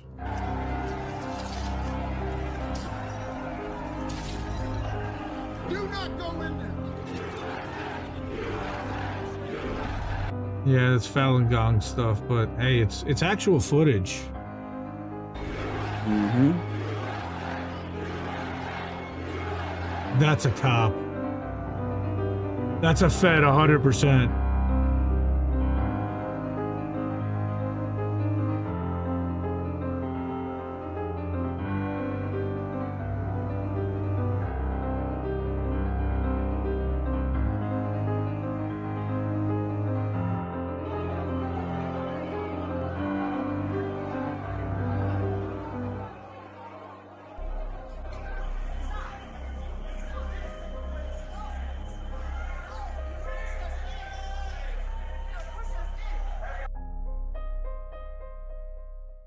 Holy shit. Mm-hmm. Did you have confidential human sources dressed as Trump supporters inside the Capitol on January the 6th prior to the doors being opened? Again, I had to be very careful. It should be a no. Can you not tell the American people, no, we did not have confidential human sources dressed as Trump supporters positioned inside the Capitol on Gentleman's January time the 6th? has expired. You should not read anything into my decision not to share information. Director Reid, confidential human gentleman's time has expired. That's, you know, it's not all fun and games with Joe. Yeah, bravo for Joe. That is, and again, I'm not a right winger. I'm an independent. I ask a lot of questions. I look at evidence. I look at all sides.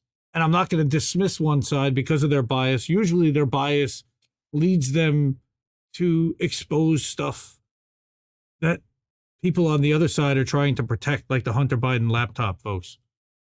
You know, the Hunter Biden laptop was not a right-wing conspiracy theory. It was real.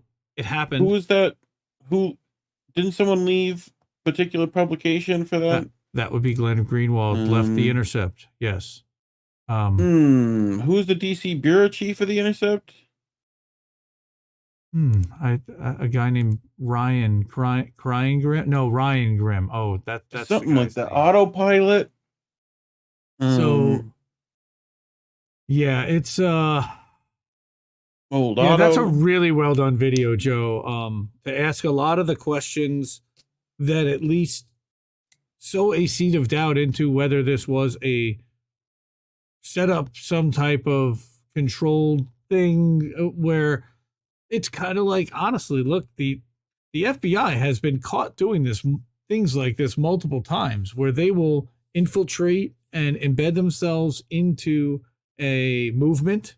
Then they will stoke and suggest violent solutions. They will suggest ways for these people to obtain the weapons and help them plot and plan out that violent solution. And then the person carries it out and they're like, who could have possibly see this happen? I mean, yeah, it's unreal. So why were 1/3 of the Capitol Police officers on duty that day versus usual? Why were the congressional staffers told not to come in that day? There are a lot of questions that even I have. I'm no fan of Trump. I'm no fan of Joe Biden, but I also don't believe that our entire system is 100% correct. Look, as Fiorella and Pasta have shown and proven multiple times, that there are questions about chain of custody, that there are questions about ballot flipping, that there are questions about screens that change and, you know, complete total ballot selections in Texas that were across the board. And these were by Democratic people that were looking at this. This is since 2016. It wasn't really fixed for 2020. You had the Shadow app. You had the whole mess with New Hampshire. Every state that Bernie seemed to win, they seemed to have very delayed reporting. The exit polls, I had a big question over the exit polls. There's a lot of questions with regard, in my mind, to the 2020. This was another whole spectacle. And I still feel like J6 was in some ways allowed by the Capitol Police in order to terrorize Congress to a point, scare the heck out of them into getting them defunding into not defunding the police. That's my personal belief. You mean like what they did in Brazil not that long after? Okay. That's my personal belief. You know, that's not based DOJ members are and that's based on completely all of the covering all of the footage and all of the evidence and everything that I've seen. keepers. But that's still my opinion. Okay, so I got one more Joe video here for tonight, and then we can get to boats. I know what time it is. So let's get to this one. This was marking Joe's return to Twitter. And this one has gotten, you can see, over 14,000 views. And it's imagining Jimmy Dore went to the World Economic Forum? What? What happened? Please welcome Klaus Schwab. Very cordial welcome to the 2023 annual meeting. Our next speaker is a truth teller. He has called out my bullshit. Please welcome the great Jimmy Dore, jag-off comedian. Author, give a round of applause. Damn, Jimmy's moving. It's as if a foreign government has taken over America and is trying to destroy it. But it's not a foreign government. It's our government. It's kind of hilarious. Think of the United States as a car. And your car broke down on the freeway and it's out of gas. Everybody knows you want to put more gas in it. Instead, what the government did was they came in, they stole the tires and ripped the radio out of it. People have no idea what's coming or what really happened. They still think we can fix this. They have no idea that the country has been given over to rapacious oligarchs, and our country's not going to look the same coming out of this ever.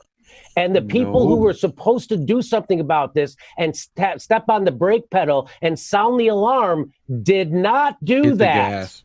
And this is an unbelievable failure and a collapse of government, the Democratic Party, and our entire society. And Bernie's voting for it. And if you're not angry about that, that's a defect inside of your personality and your intellect, because you don't know exactly what's happening and you don't realize the seriousness of the situation.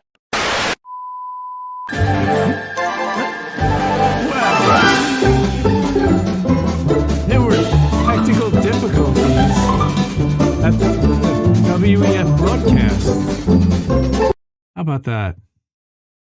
Oh, Joe, that was great. That actually got a like and a retweet out of Jimmy. 60,000 views on the tweet. 54 retweets on this one, and there were a bunch of different ones. INN had one. So at STFU shitlib3, go give him a follow. Go hook up our brother Joe. INN's Joe. Yep. All right. So I think Joseph. Hang on. Did he send me the link? Let's see if he sent me the link. Don't play it. Joseph. Nice. Put your link to your YouTube, weirdo. Yeah, don't play it. Where's it at? No, what? It's put it in there. Oh, it's youtube.com/STFU shitlib2. I believe. Yeah, that's it. Electric Boogaloo. No, it's not. It should be, but he didn't claim that, though he claimed his vanity name. So let's go to his, and I'll drop it. It is. It's hard to find, by the way. There it is. It's the @ symbol. youtube.com/@STFU shitlib2. Shut the fuck up, shitlib2. That's what it is. There you go. God, marketing, bro. We got to work on it. We're gonna get there. You know, we'll get you there. Like, so. Oh no, chat got messed up. What happened to chat? I lost chat. Okay. All right. Well, that's news. I mean, there wasn't much news. I mean, there was a lot of news this week. There was East Palestine. I mean, there were a lot of things a lot of people covered, but we covered censorship. Yep. We covered and we covered the coal miners, which I didn't see anybody else really talking about in our world. We're not going to talk about the Mike Figueredo video versus Mike Figueredo. So that was really funny. You should definitely check that out on Joe's channel. You can find that one on your own. Here, but just so you can see, this is what Joe's channel looks like. Let me blow that up a little bit. You can see his angry beard face over there. Our brother Joe. He's already up to 500 subs. That means he can now do posts. Joe, also change your logo to the new logo. You know? You can put your new logo in that logo. So the Don video was called Anti-vaxxer Turncoat D, the right wing's favorite lefty. I think we watched that one tonight. And then tonight he did the Lost Tapes unaired Jimmy Dore speech, and I did not do this one, but he posted that an hour ago. So nice. Go check that out. I think that's another one of those deepfake things where he's doing a face smash. Fantastic. All right. So let's Fantastic. Oh my God. What is that? What? That's what she said. Huh? Yep. So, are we ready? I think we're ready. And I watch mindless shit. Boats that smash into other boats.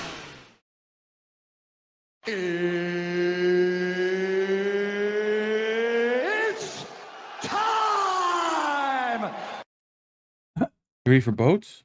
I am. I think we're ready for boats. Ready for boats. Boats.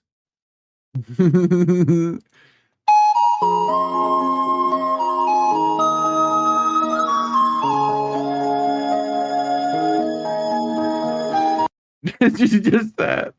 Nice. Just that. He's just going down. I salute you, sir. Let's refresh these. I salute you, sir. Hopefully this is going to look good on the vertical version. We're recording this in vertical because OBS allows us to do that now. And he's going to clip up each individual one and put it on INN's Instagram. Oh my god. That would be terrible. And time consuming. Like, look at that's a lot of all wood. the Lincoln logs fell off. Like, I think you could have bundled that a little better.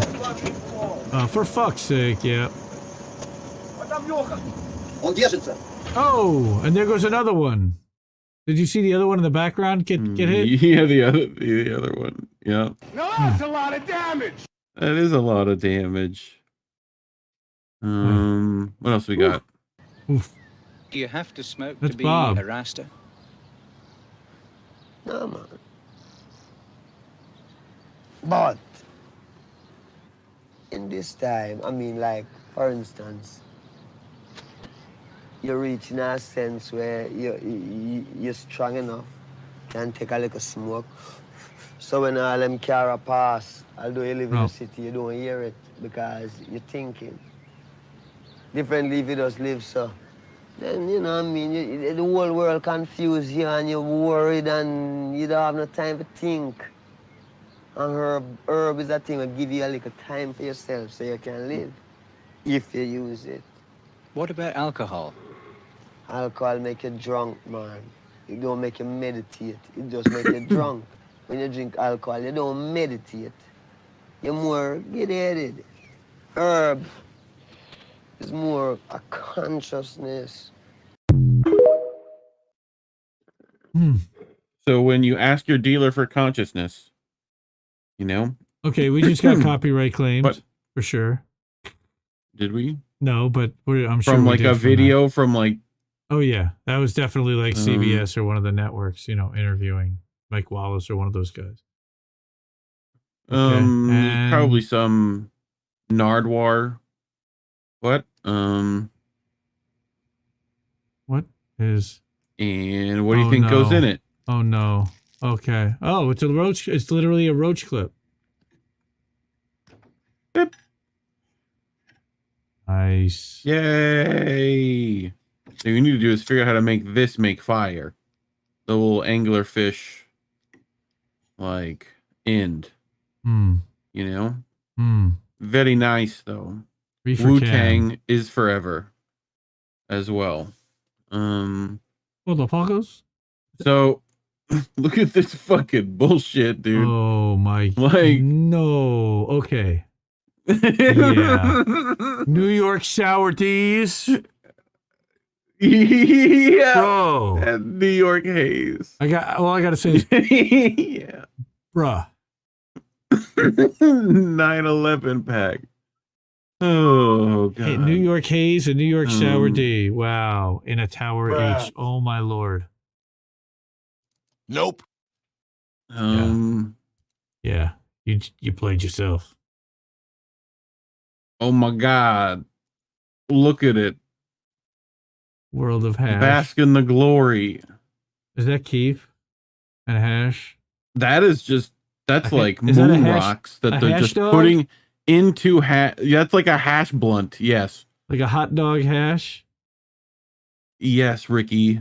That is yes. A hash dog. It's like it's a hash dog. What's he gonna do with that? It's like a hash blunt. Yeah, I hope smoke it just like that. It's more like a hash empanada. Empanada? Yeah. A hash panada. What? Sure. Look at Purple this is just hash. Gooey, goo. This is like moon rock. Oh God. Okay. I'm high. What? Next. Yep. You're high just looking at it. Look at his fingers. Holy shit. I know. Like, why are you doing that with your fingers? Stop it. When people try to insult me by calling me a stoner, excuse me, I think the word you're searching for is Space Ranger. That's you fucking accurate. It is accurate. Have you watched that with the kids yet? No, thankfully. Oh, Toy Story. Will you stop with the fucking packages of weed, will you? Oh my lord. You're making it like this shit makes me not want to smoke weed. Like not really. Like but what? Almost. Like fuck you. I enjoy it. No, you don't. I was like, Well, oh hell nah. Well, Nancy. Seeds and stems. Yeah. Seeds and stems. That's Nancy what I would fucking enjoy said. that. I like it better than anything else. Yeah, this would be her favorite because it's the money laundering kind. Do you want pizza? Do you want pizza? That's weedsa. Yeah. Leaning tower of pizza. This will never be better than a blunt. Do you notice something, Indy? Do you notice anything? I certainly do. Okay. Bro, he high AF. He got his sandals on the wrong feet. Like that or he can't tell, but Independent Left Shop and you can get yourself a pair of Bongfather slippers, or you can go to indienews.shop. I think it's indienews.shop, right? And you can get yourself a pair of INN slippers. Oh boy. I think he's going to be surprised. Refreshing. He's surprised? What's his motivation? You know and action. You know why I put you over? Huh? Do you know why I put you over? Because I was at the stop sign for too long? Yeah, what's up with that? Why was you just sitting there? I was just waiting for it to turn green. I feel it's better than running through it. Where you headed? I'm headed home. Okay, where you live? With my parents. Okay, and where do your parents live? They live with me. Okay, and where do you all live? We all live together. Okay, so where's your house? It's next to my neighbor's house. And where's your neighbor's house? Ooh, you wouldn't believe me if I told you. Try me. Next to my house. Step out the car, please. I'm going to jail? Yep. That's a bet. That's a bitch. Nice. Bitch. That's real funny. That's a bitch. No, I'll probably do Dad Zone. Dad Zone. This is where we'll probably end up doing the vertical. Yep. Oh, I need Dad Zone this week.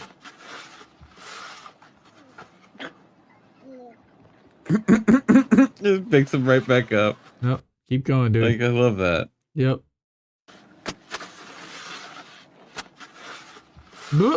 Wee. He just makes a little fucking frame. Nice. When the brownie didn't kick in, so you ate 2 more, and now you have to concentrate on not dying. Yeah. I see. I'm missing War. Kitty. I know, right? Brother sent me this video of what he woke up to this morning. Looks like a screen. Yes. Yeah. So this is what he woke up to. Hold on. You gotta have your sound up for this one. Sounds up.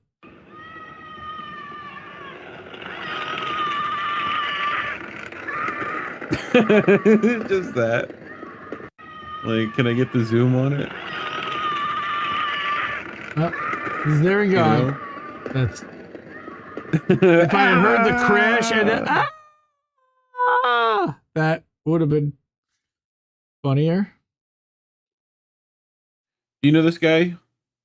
Do you know this guy? What's his name? Mike Trout? Yeah, I do know who he is. He's pretty popular. He's a pretty good baseball player. He's only one of the best in the world. Only one of the best in the world? That's all. There was a guy on Reddit that was like painting Mike Trout till the strike is over. Yes. Like every day. I remember that. You know? And he got really good. Just with like stick figures. Yeah, they got Dude, it really lasted good. like 300 days and he really learned. Yeah. The guy got skills. My goodness, are you okay? Are you okay? I didn't mean that. Did you catch it? Oh, I got it. He gave him a wrestling move and he played it off He perfectly. hit the door, yeah. He did it beautifully. This And kid plays it off perfectly. The kid as well. sold it. He sold it hard. I gotta refresh it. Damn it. I like this channel better Just than in a ESPN. refreshing works. Nice. Yep. And Desert action. Mantis could see you. Screw Google. Aqui tem coisas muito boas e muito baratas. Oh, fuck. It's okay. It's just him going across like that. Ow. Ow. We should ow. Yeah. This was just fucking adorable. This is like you get a win if this is on the plane, you know?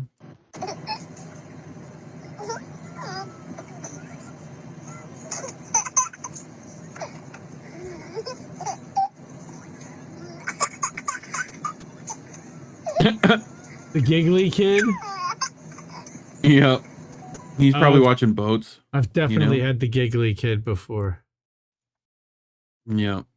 Giggly kid, best kid. This kid, on the other hand, though.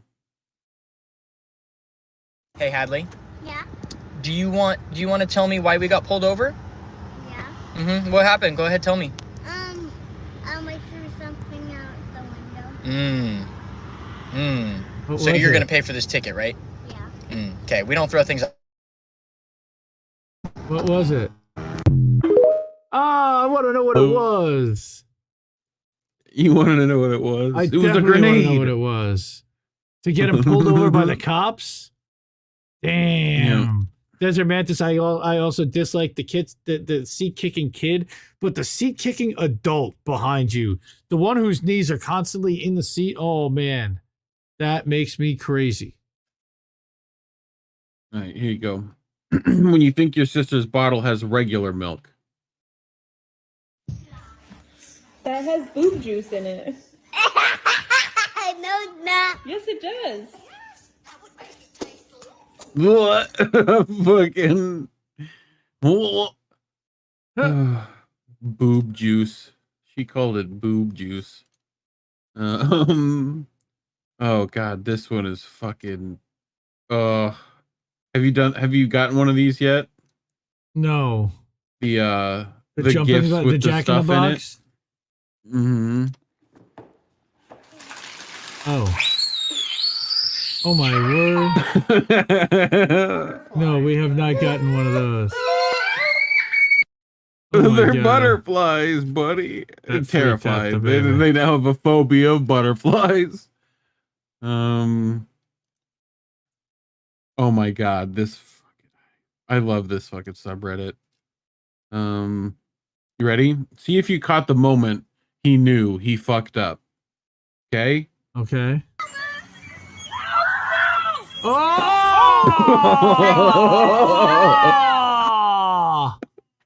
Oh, the moment he was swinging out and he literally says, "Oh no." Oh no. Ow! Yeah, ow. Oh. Oh god. Yikes. That kid's gonna have CTE now. That's a concussion for Holy sure. shit. Holy shit. Action.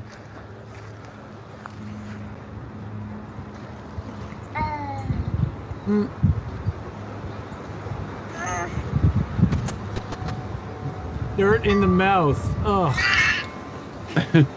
This is an art piece titled "A Toddler in the Wild." And now it's a toddler with a goatee. Yeah. Wow. I like dirt. Okay. Well. Cleaning off a child with brown stuff all over them is not really what I want to look at right now. Oh, funny. Show Daddy how you blow your bubbles. Dip, dip, dip. Dip, dip, dip, dip. Okay, now go blow them. Oh! Yeah, that didn't taste so good. Mother always said, "Oh, yeah, we got a bubble." Oh, how'd that taste, buddy? Do you need a drink of water? Yeah, you got a bubble. You know, my mother always said, you know, if you talk like that, you're gonna get your mouth washed out with soap. And soap. Yeah. Well. Speaking of which. Can I say a bad word? Can I say a bad word? You motherfucking bitch! Like. Oh, that is about to happen in my house. Can I say a bad word? You motherfucking bitch! Can I say a bad word? She asked for permission, and because her mom was on the phone and not paying attention, she said, yeah. So mom's going to get spanked in the face. If anything, that was the title, was someone's going to get spanked in the face. Indie sleeping?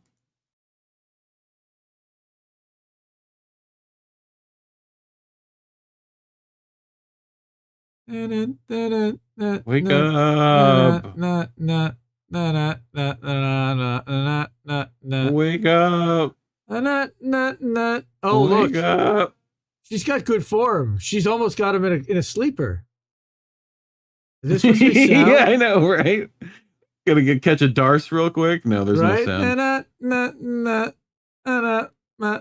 Nah, just wrap up that other arm. Oil check. Now pull his other arm. Oh! Hey, now. Exit only, sweetheart. Yo. That's... Yo. I would not hit my kid, but damn, man. That's trying on my patience. You play with my emotions. You play with my emotions. Speaking of, oh no. Sock. Get sock on. Must have sock. Fuck this sock. Nice. Fucking, he got the fucking. That's a serious spin around kid, on though. that one. He's a chunker. That's a dorbs. Man got no chill. That's because his parents put sock-ons and he still got them off. Damn it. You didn't even know what those are You because gotta you're pay not a attention parent. to sound on this one. I'm watching. Sound is important. Listening. Oh, sweet Jesus. Give me more nanas. Give me more nanas. And the fucking kid looked at him like, "Wah." What? More nanas. Ah. She looked into my soul. All right, This Petzo. boy. Oh, it's coming off the whisker. Yeah. And then he tries to move to get it, and it's fucking gone. Well, it's not just that he tries to which move. is It's just equally as funny. he's got enough on his head that it'll keep rolling off, and he doesn't need to be under the water anymore. Yep. He's a smart boy. What the hell? What is this one doing? Oh. Good job, baby. Is he doing Brewster? Oh, he just licked his asshole don't right before that. But that's nice. Yes, I do remember kids say the darndest things, Kate. That is kind of Right. this, but kids are fucking Indy, I know you stupid. Reddit. I know you don't know how to eat these. Bonans. Oh, no, bonans. Not like you this. have to learn how to eat bonans. You got to get your potassium, I'm right? guessing not like this. Bonans. Oh. Oh. Oh. Yeah, delicious. That was some MacGyver shit right there. Like That's bonans. I'm gonna make the whole thing disappear. Like, whole thing gone. Bye-bye. This is my magic trick. Like a boss, as Rick says. This one's just cute. Like, look at fucking chonky boy. Look at him being chonky. Oh my god, I gotta put that. It's cold. I gotta put it on my tail. Oh my god, what did I sniff? Fucking dude's face at the end. Bro's gotta skip a couple meals here. Yeah. Iffy cat's gotta be a little diet cat. Nice. Like, this is just cute. Ah! Oh my god. Oh. Ah! Cartoon faces. This is just very cute. Who are these people? That's right. Thank you, Ghost Art. Cute kiddies. Oh no, what did Kitty do? Well, Kitty steal fish. Kitty got caught. FBI take Kitty away. And no, we never see Kitty again. ACAB, folks. ACAB. ACAB. This fucking one. You feed them, you raise them, you send them to school, and they're still fucking stupid! The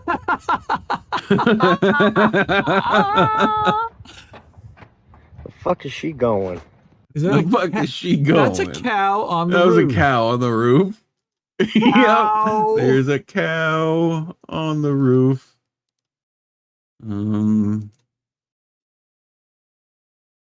Doghouse. Like, it's a doghouse. It's literally. This is what a doghouse looks like. It's literally. Oh my god! He can put his feet in there and everything. This is the best doghouse. I really hope it's just like I don't. There's think like that, a little platform here, I don't think right, that and thing it's would just open his, on the back. I don't think that would keep his nose dry. You know. You don't think that would keep his nose dry? Okay. Okay, I see your priorities. Uh-huh. Here we go. Yo, look at this. Oh, you don't want to fuck with that. It's coming, bro. It's coming. Whatever's coming behind it. That's a gator. Oh shit. Give hello, everyone. Shit, man. This is so close, man. Boudreaux. But what the holy shit! What the fuck, man? What the? Exactly. What the fuck? What? Oh wait, I gotta see that again. He just turned around. Yes, sir. Oh shit, man. This is so close. You're man. next, fucker. What the?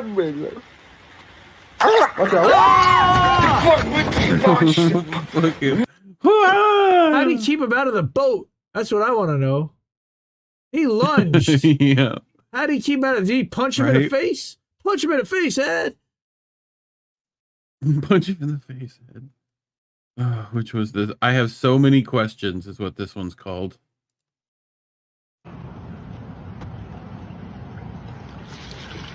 What in her nation?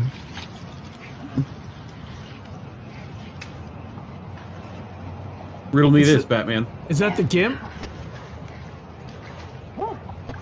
Oh, that's like some kind of weird sex thing. Some kind of weird submissive. No, it's not a sex thing. Some kind of weird submissive. Oh, it. No, he's just being his true self, man. Bro, you know? I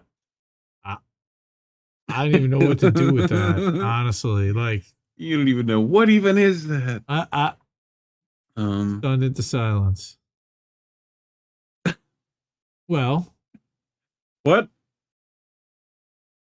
Watch your font and your typeface, everyone. That is supposed to be a K, not an N. Yep. Watch your typeface, everyone. Watch your typeface. Porn is safe. Support your local farmers at farmersonly.com. The Hog Farmers Association of Oakland, Inc. Guys, I think Oakland, Inc. Look, go back to it. Go back to that. That was at the bottom of the sign. Okay. I think it's Filipino. The Hog Farmers Association of Davao. Davao Incorporated. Davao. Okay. I don't know. Anyone know? Tag along. I didn't know that there was a Hog Farmers Association of Davao Incorporated alone. I would think that there would be only farmers. Yep. Watch me plow the dirt. Yep. Oh, goodness gracious. Yeah, I would not. Don't go to the comments on that one, guys. Yeah, the comments sometimes are a silly place. Come on, let's.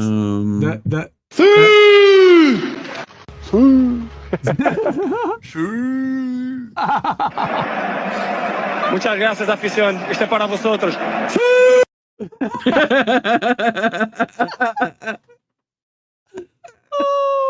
Oh my god! You want to see it again? You want to see it again? How can I not want to see that again? Muchas gracias, afición. Este para vosotros.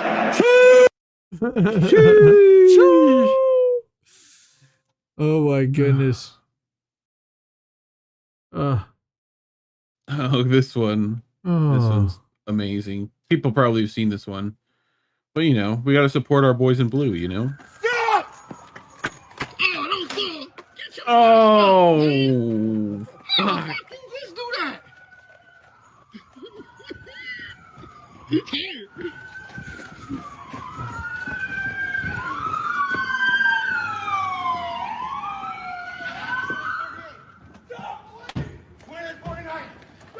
I really hope he falls again. Oh man, I don't want to see what happened at the end of this video. Yeah, Notice I know, how right? it ends here, because we all know how it's gonna end. Oh, get your ass up, he says. Yeah, how'd you even do that? Do you want to see the fall again? Probably, right? I want to reallocate and fire all these freaking thumbs. Reallocate the funds. Rick Sola says pigs can't run in the snow. Well, yeah, we do know that. You're right there, Rick. Here you go. You can do this with your lady. Uh-oh. 2, 1. 1, 2. What is she? Doink. That's nice. That's nice. It's Dude, funny. Do you know how hard that hurts to get hit in the head by a 16-ounce freaking pendulum swinging bottle of water on your forehead? What? Watch this then. Oh my goodness. Oh no. Oh no. Oh no. Oh no! Ow! And down she goes. And out she goes. Oh, fuck, dude. She's gonna take a little nap now. Ow. Fuck, that hurt, she says. Yeah, it did. Ow. That's gonna leave a mark. That is definitely gonna leave a mark. Said. Mm-hmm. Dude, that like shit whipped into fucking, oh my god.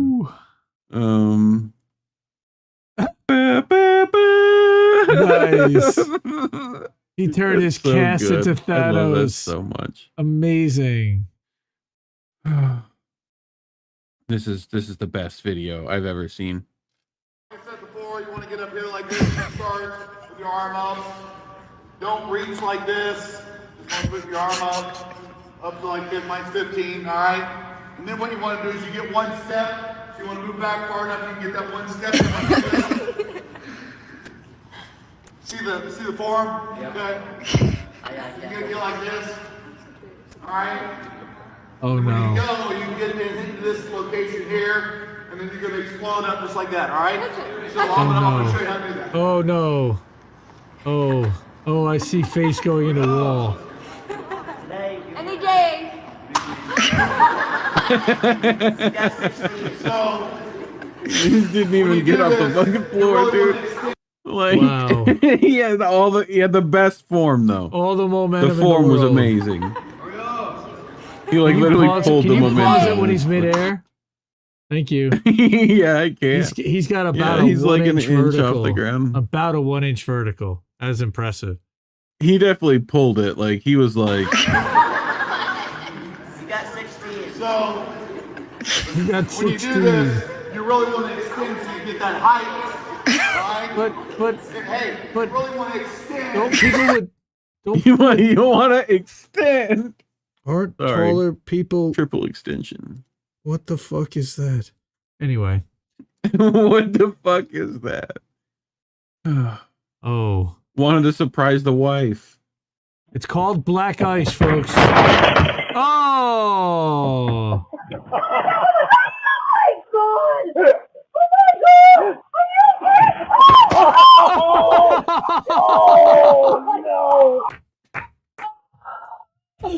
Oh! Down I went. I just went down. Ow. Oh, that hurt. Did you? Oh, that hurt. Oh, that last one really. Her going down on the black. Oh, elbowing right in the nuts. Oh, fuck, dude. I felt that. I felt that. She's been wanting to do that all week, dude. She pulled the hose out and got it fucking. I felt that.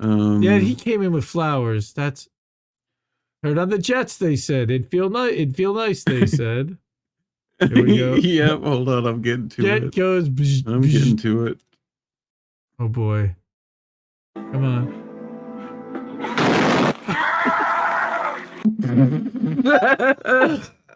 Wow.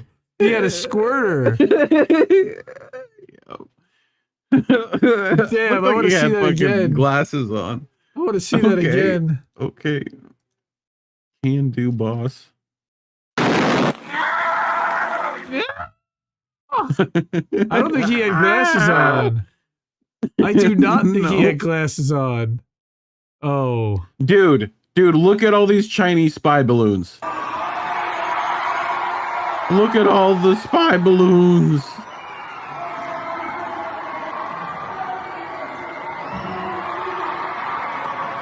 I just think that's Where cool. are the people?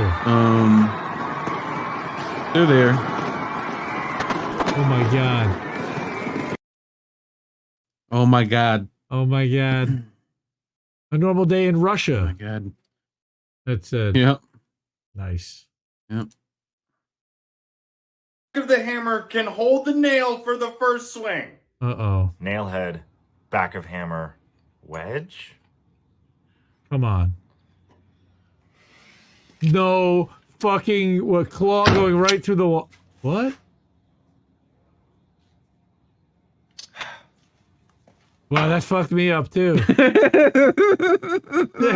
that fucked me up. Yeah. What? Yep. It's only gonna work with like longer nails. Real but... long nails, but damn. And it's also look at the claw type he has. Right? Like if you have the regular like framing claw, it might not be like No, it's a curved claw. It's gonna be harder a regular to do. it's a regular yeah. My hammer looks like that. I would think that it would put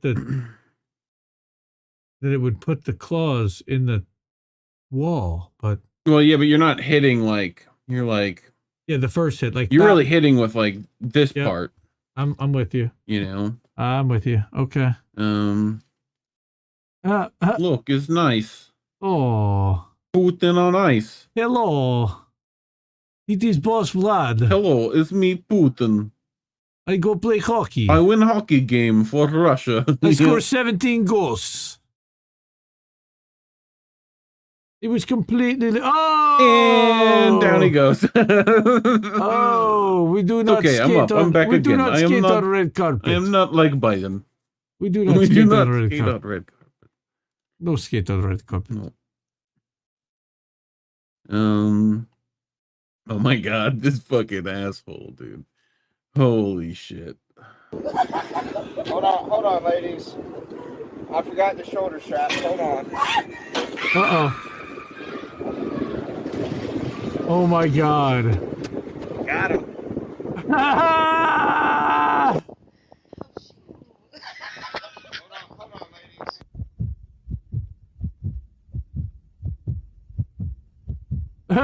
He slowed it down by the second. Ah!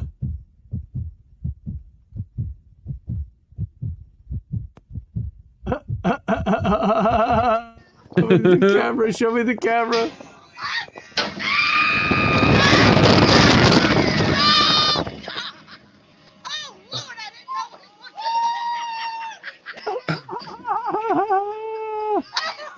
Oh my god. Bro. You want to kill grandma? Fuck you, man. That's so fucked up. Dude, yeah, I know, man. Holy shit. That's so mean to do to grandma. And some cool grandmas that came off there laughing at least. Okay, this is not in America. My guess is that it's in Vietnam or in China. Is that like a Circle K? Yes, but I'm looking at the license plate and I can tell that that is a what the hell's the name of that? It's like European or Australian it's actually a Vietnamese Land Rover designed truck. And they It's just Land started Rover. they just started opening up dealerships here. No, it might be a Land Rover. It looks like it says. I see the Land Rover badge down there, maybe, but what's about to happen? Uh-oh. It's gonna come back. We're gonna take the door off.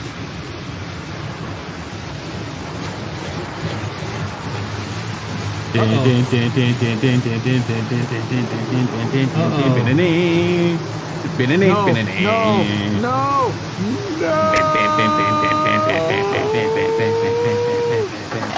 Don't break the machine. Don't break the machine. It's gonna break the car and the machine. I have the machine. And then it goes this way. Oh. Oh.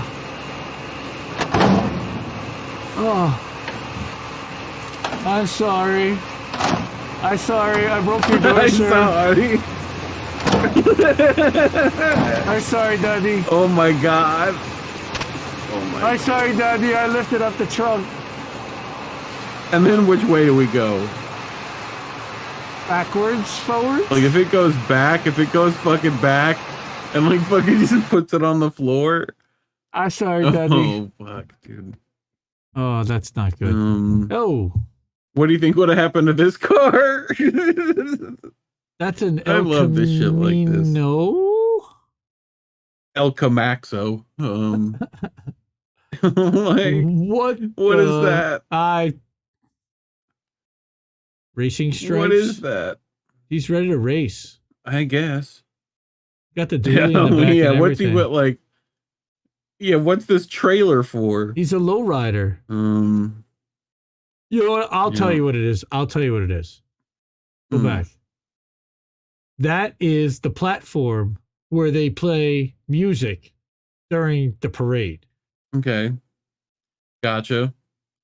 Or it's like you put bikes on it and like strap it down, you know, for but like race bikes. You don't need or a something. ramp. Who knows? You need like some kind of ramp to do that, but yeah. The El Camino The looking new fire. El Camino looking fire. The El Camino. More like El Camaxo. Yep. El Camino Supreme. Yeah, we got all those. Cucumber lime flavored car, that's right.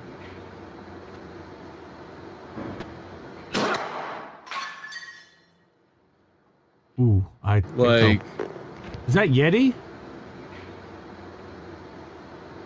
Put wrench on impact and fucking.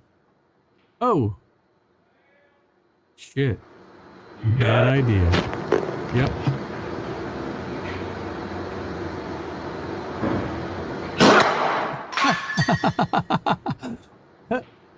Put the thing down. Yeah, I'm good. Yeah, I'm good. Fucking, you good? So meanwhile in Ohio. Oh no.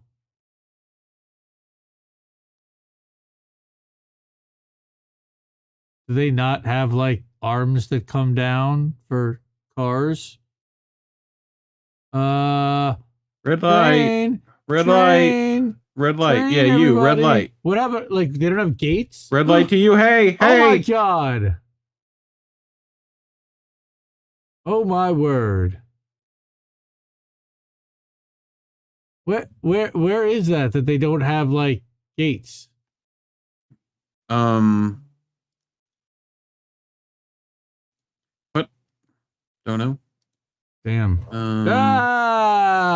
This is what we call two bears, one cave. Two bears, one cave. This is I will Bird. always make sure that I can This is Bird keep my Reef body right healthy enough so that I will never quit drinking. I will always make sure that I can keep my body healthy enough so that I can always drink. I love seeing a sunrise with a cocktail, seeing a sunset with a cocktail, having friends walk into your house with a bottle of wine, getting on a plane. Can I get you something? Double Jack on the rocks, lots of rocks. I love the moment someone says, "Hey, we should get a drink," and you're not supposed to. That feeling, it's like a first kiss. You don't get that first kiss kisses when you're married. You get to have those first drinks. At a brunch, someone goes, "Should we do mimosas?" And then the waiter goes, "Actually, we have bottomless mimosas." And you're like, "This is gonna be the best day ever." Dude, you just hyped me the fuck up. That was like a locker room speech. Yeah. Yeah. It's pretty inspirational. I should speak at AA meetings. Oh god. Oh, Bert Kreischer, everybody. Look, horsey. What could go wrong? Oh. Bap. Didn't your mother teach you wild to stay horses away? on the beach? Didn't your mother tell you to stay away from the back of a horse? I know mine did. You would think. She'd also have to teach him not to wear that Speedo, which didn't happen. Oh, we missed a killer comment by Screw Google. That's a Buick LeSabre, bruh. What the fuck you doing? What the fuck you doing? Dude, that's Yeah, great. Okay, this one's just amazing. I passed out.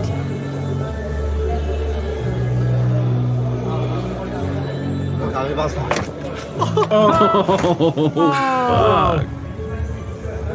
He literally deprived himself of oxygen to his brain. Yep. Wow. And passed out and smashed into the fucking. Can I get the pause right on it? Bro, is the what I wanna know. asphyxiation. What oh. Kiss in that mirror. Fucking into the mirror. Dude, fuck you, TikTok. TikTok assholes. I know, right? To hide guns from the Australian government. Oh, there was an attempt. Shrimp on the barbie. Just a couch at a place in the suburbs. No, not by a long shot. Oh, wow. The police reaction. What? Seeing look the at that secret entrance shit. revealed to a gun lover's treasure trove. Officers finding a range of weapons at the property, handguns, shotguns, more than 1,000 rounds of ammunition, plus a workbench equipped to modify firearms, even an underground shooting range. Look at equipped that. with pulley system to set the target. Holy Bunker, shit.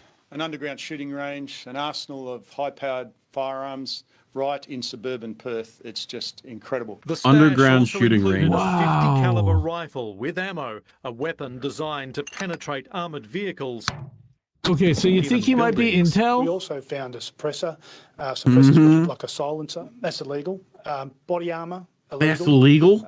Unsecured ammunition and unlicensed ammunition, illegal. I mean, there Across are crazies Australia, all it's over the fear world, of but police that guns preppers. like these can and do end up in criminal hands. My heart sinks every time I see a firearms burglary where more than 10, sometimes 20 and 30 firearms are being taken from a house. The bunker builder, God, there that in the table orange looks nice. shirt, former professional fighter David Iceman Letizia, pleading guilty to several firearms charges. He was fined just over $3,000 with the weapons destroyed. I mean, come on, He's dude. also His been name is the charged with building Iceman. it without Like, what do you council think? approval.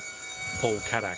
He got fined $3,000. How much do you think he spent on those guns and to modify his house and to make that range and everything? Yeah, like that was like one of those guns, dude. Bro, taking away those guns was a lot worse for him than fining him $3,000. What? Yeah. What? They should have fined him $300,000. This is why you listen. This is why you listen to your friends, Indy. Oh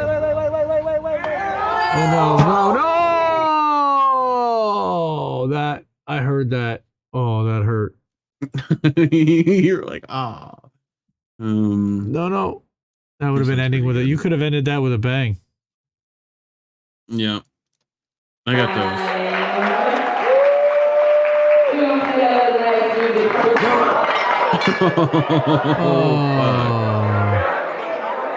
Fucking work. The PA God damn it, I hate work. Goddamn speakers. Fucking piece of shit. Get back to work. Back to work, asshole. Right? That's welcome to capitalism. You'll know why I found this funny. Sierra, banana.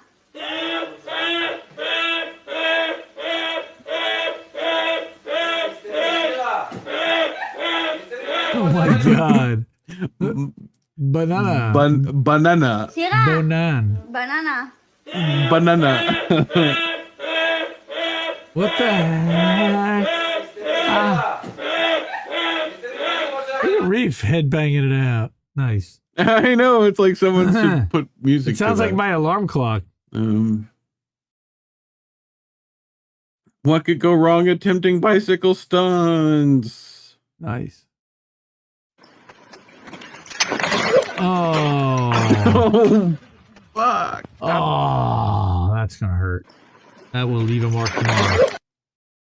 Oh, fuck. He's gonna need some compression. Like I want someone to just like do one of those dance videos and just put this in the cut, like fucking doing air flares. But how like he somersaulted over his neck. Yep. Next. Like what? Looks like my mom. Loogie of dust. I am confident. Yeah, that's obvious. Dead eyes? The ship's haunted. Like your face. Ripper Podunk. I'm buying a cow. Sounds about right. Bad lip reading. Crinkly love stick. Oh no. You're fine. Danger glands. I found a tack in my flip-flop and now I'm suing. It tracks. Old man tycoon. Remember, speak up. Tonight I'm partying. I have 4 stork eggs and a pony. You'll love it.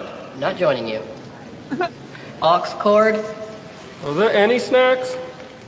Think there's some raisins. Prince of Rare.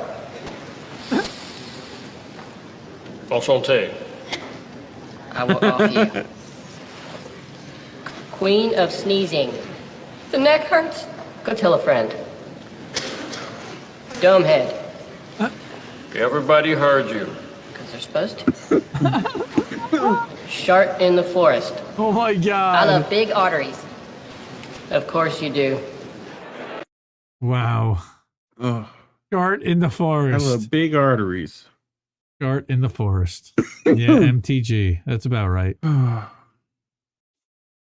This is a lesson to all you out there. Last year, I went very, very viral because I was selling my farts in a jar. And unfortunately, I was hospitalized because I got a little bit overzealous and was producing too many farts and ended up in the emergency room because I thought I was having a heart attack, but it turned out to just be gas pains. It was a fart attack. So I made about $200,000 selling my farts in the jar, but I was forced into an early retirement.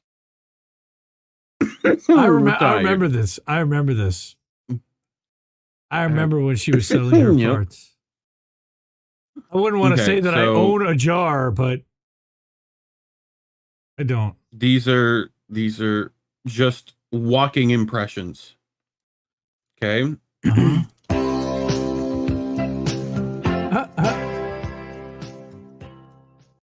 Here's Biden. Everybody. Everybody. The Democratic president. Oh, what's that over there? Here's Trump. Fucking. Yeah, it's very good. Hey, looking out. Nice to meet you. Fucking. Okay. Macron, like, stick up the ass stiff. Yeah. Fast. Erdogan. Putin. Mojo the Boris Clown. Johnson is amazing. Mojo the Clown. You messed up the hair too. Trudeau with the sleeves rolled up. Nice. Fucking does a little twirl. Does the pirouette, yeah. Yeah, Olaf, aha. Van der Bellen. Fucking. Okay. I'm coming. This fucking. These are so good. Wow. Zelensky? Wow. Like, was it pretty good? That's pretty good. Pretty good. Pretty good for warmongers and imperialists. Yep. Pretty We good. gotta get some cheese. Cheese. Ah!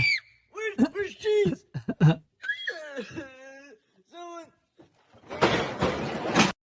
Fucking the whole, like, God, why does it freeze? Was the whole Dore cheese? Yes, the whole Dore cheese. There's cheese on my door. What is with your internet? I bet. I don't know. It just does this. And watch, I click like right there, and it's like, no.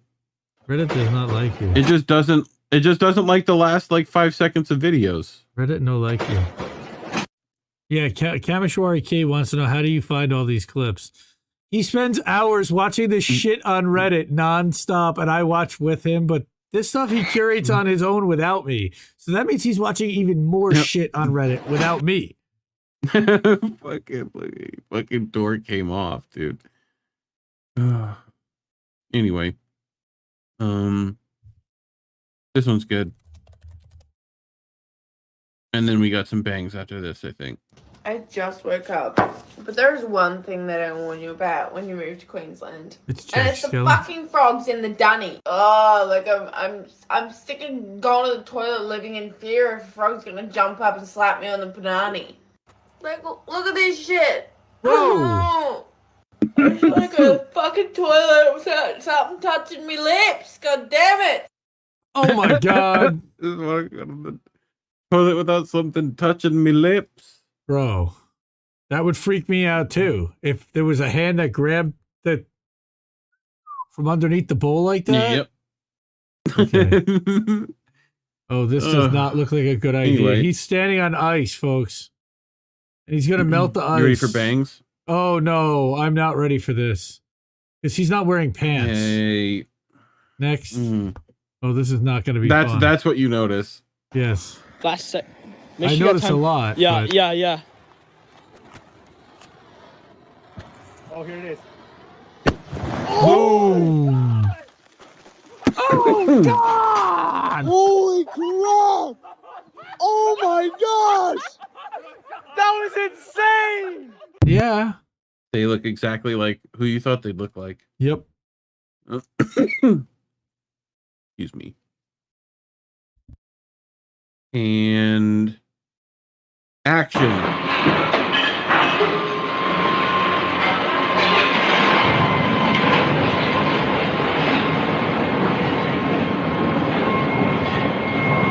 I would run at that point. I would run. That's fire. That's water it got in the forge. What? That's what happened. Okay. Last one.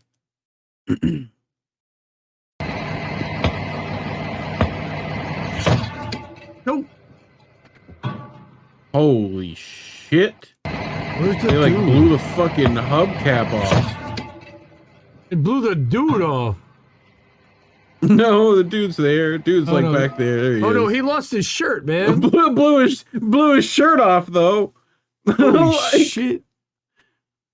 Suddenly Bert Kreischer. Stop. Anyway, man. that's boats, everybody. Hey, how about that? How about putting your thing back? There you go. Wow. So, this is the article that I wrote at Substack. Our new mission, which is to unplug from corporate media. And the thesis is that we need to destroy the influence peddling machine that is the corporate controlled media. And it's not really that big a lift, but it's kind of a big lift. This is over at indiemedia.today. It's pinned at the top.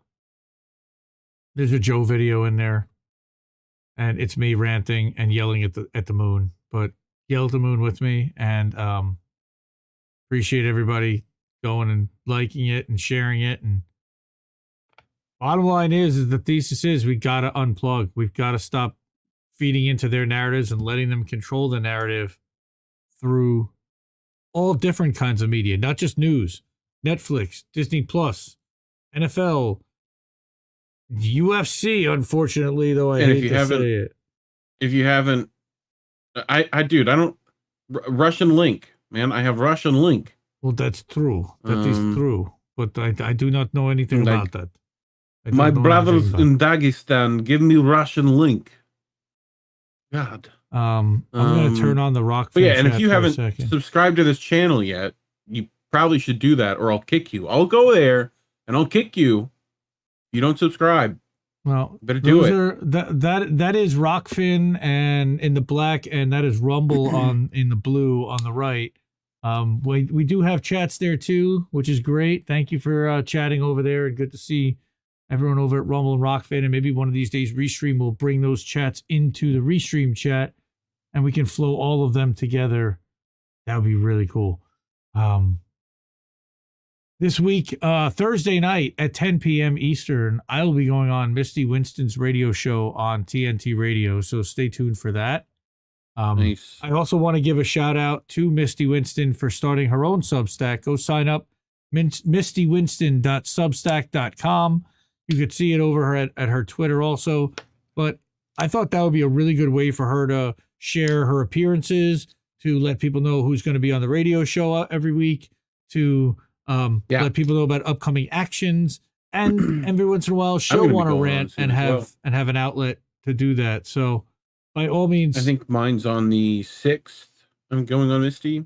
Yep. Well. I think she told me she's booked out through the 6th. Garland Nixon, if you're listening, we do want to book you for Misty's radio show. She mentioned that she wanted to ask but didn't want to ask. Also look out for hopefully soon Dan Cohen. The segment we did last week got the attention of a couple people, and I sent it over to Kit over at Hardlands Media, and hopefully Kit and Dan Cohen are going to be connecting, and you'll see Dan Cohen interviewed over at Hardlands in the near future. So look forward to that. Yeah. Tara will be back Colin this week. Will be back on. Yeah, I'll be back Friday, Wednesday. Right? Colin will be back this week for INN News for Wednesday. He was in New Orleans this week, on vacation with a friend at Mardi Gras. And I think we might have guests lined up for that. That'd be cool. So, and then Tuesday is Jesse's birthday. So everybody go wish Jesse a happy birthday for Tuesday. He doesn't want to do a show for his own birthday necessarily. So we're going to skip American tradition this week. But maybe we'll do something. Maybe we'll even do a rando roundtable. My we'll birthday's see. On the 8th. Oh, wow. That's the anniversary of when our Discord accounts got zapped. Yep. And what else is happening? Indies Tech Tips. There's a new Indies Tech Tips. Let me go real quick. Let me open up the browser. I don't want to show the tech tips. I want to show the shop with the new tech tip gear. That's what I was trying to do. Yes. Where are they? Here we go. Right there. Go back up. Yep, there they are. Here, let's go back to sharing the screen. Check these out, folks. They are beautiful. So we've got die cut stickers. We've got a notebook for Indy's Tech Tips. We've got an iPhone case. We've got t-shirts, and on the back they say IndyLeft.media. We've got tank tops. We got long sleeves. And of course, we got your Bongfather t-shirts. Get all of your gear at IndependentLeft.shop in all different colors. How do we miss that shirts? The old logo, of course, now that we just got the new logo. Anybody have a baby, you can get your How Do We Miss That onesie and dump in your Indy Left news. And those are the flip-flops that we talked about, the red Bongfather flip-flops. Mix them up. Check it out. IndependentLeft.shop. All the links at IndyLeft.media and at IndyNews.network. So, we're done. We're done with How Do We Miss That for tonight. Ooh. This was episode 69, dude. Oh, boy. Yeah, I did it. Sorry. Nice. Sorry. I enjoy it. Oh, man, that's disgusting. It's very nice. Yes, very nice. Thank you. All right, so we will see you next week for episode 70. Holy crap. As always, we love you. And keep questioning everybody's motivations. And we will see you this week. Good night, everybody. Keep listening to what little birds had to tell you. Good night, fam. Bye. Have a great time. I think I liked it better being blind, when I couldn't read between the lines, and when I couldn't see the cracks in the structure that lay bare before me the whole time. I think I liked it better back when I suspended disbelief and swallowed pride.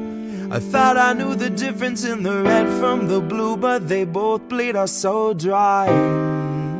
They both bleed us so dry. My favorite songs don't hit the same way. I get to the end of a 4-minute track and I'm only looking back thinking, what did they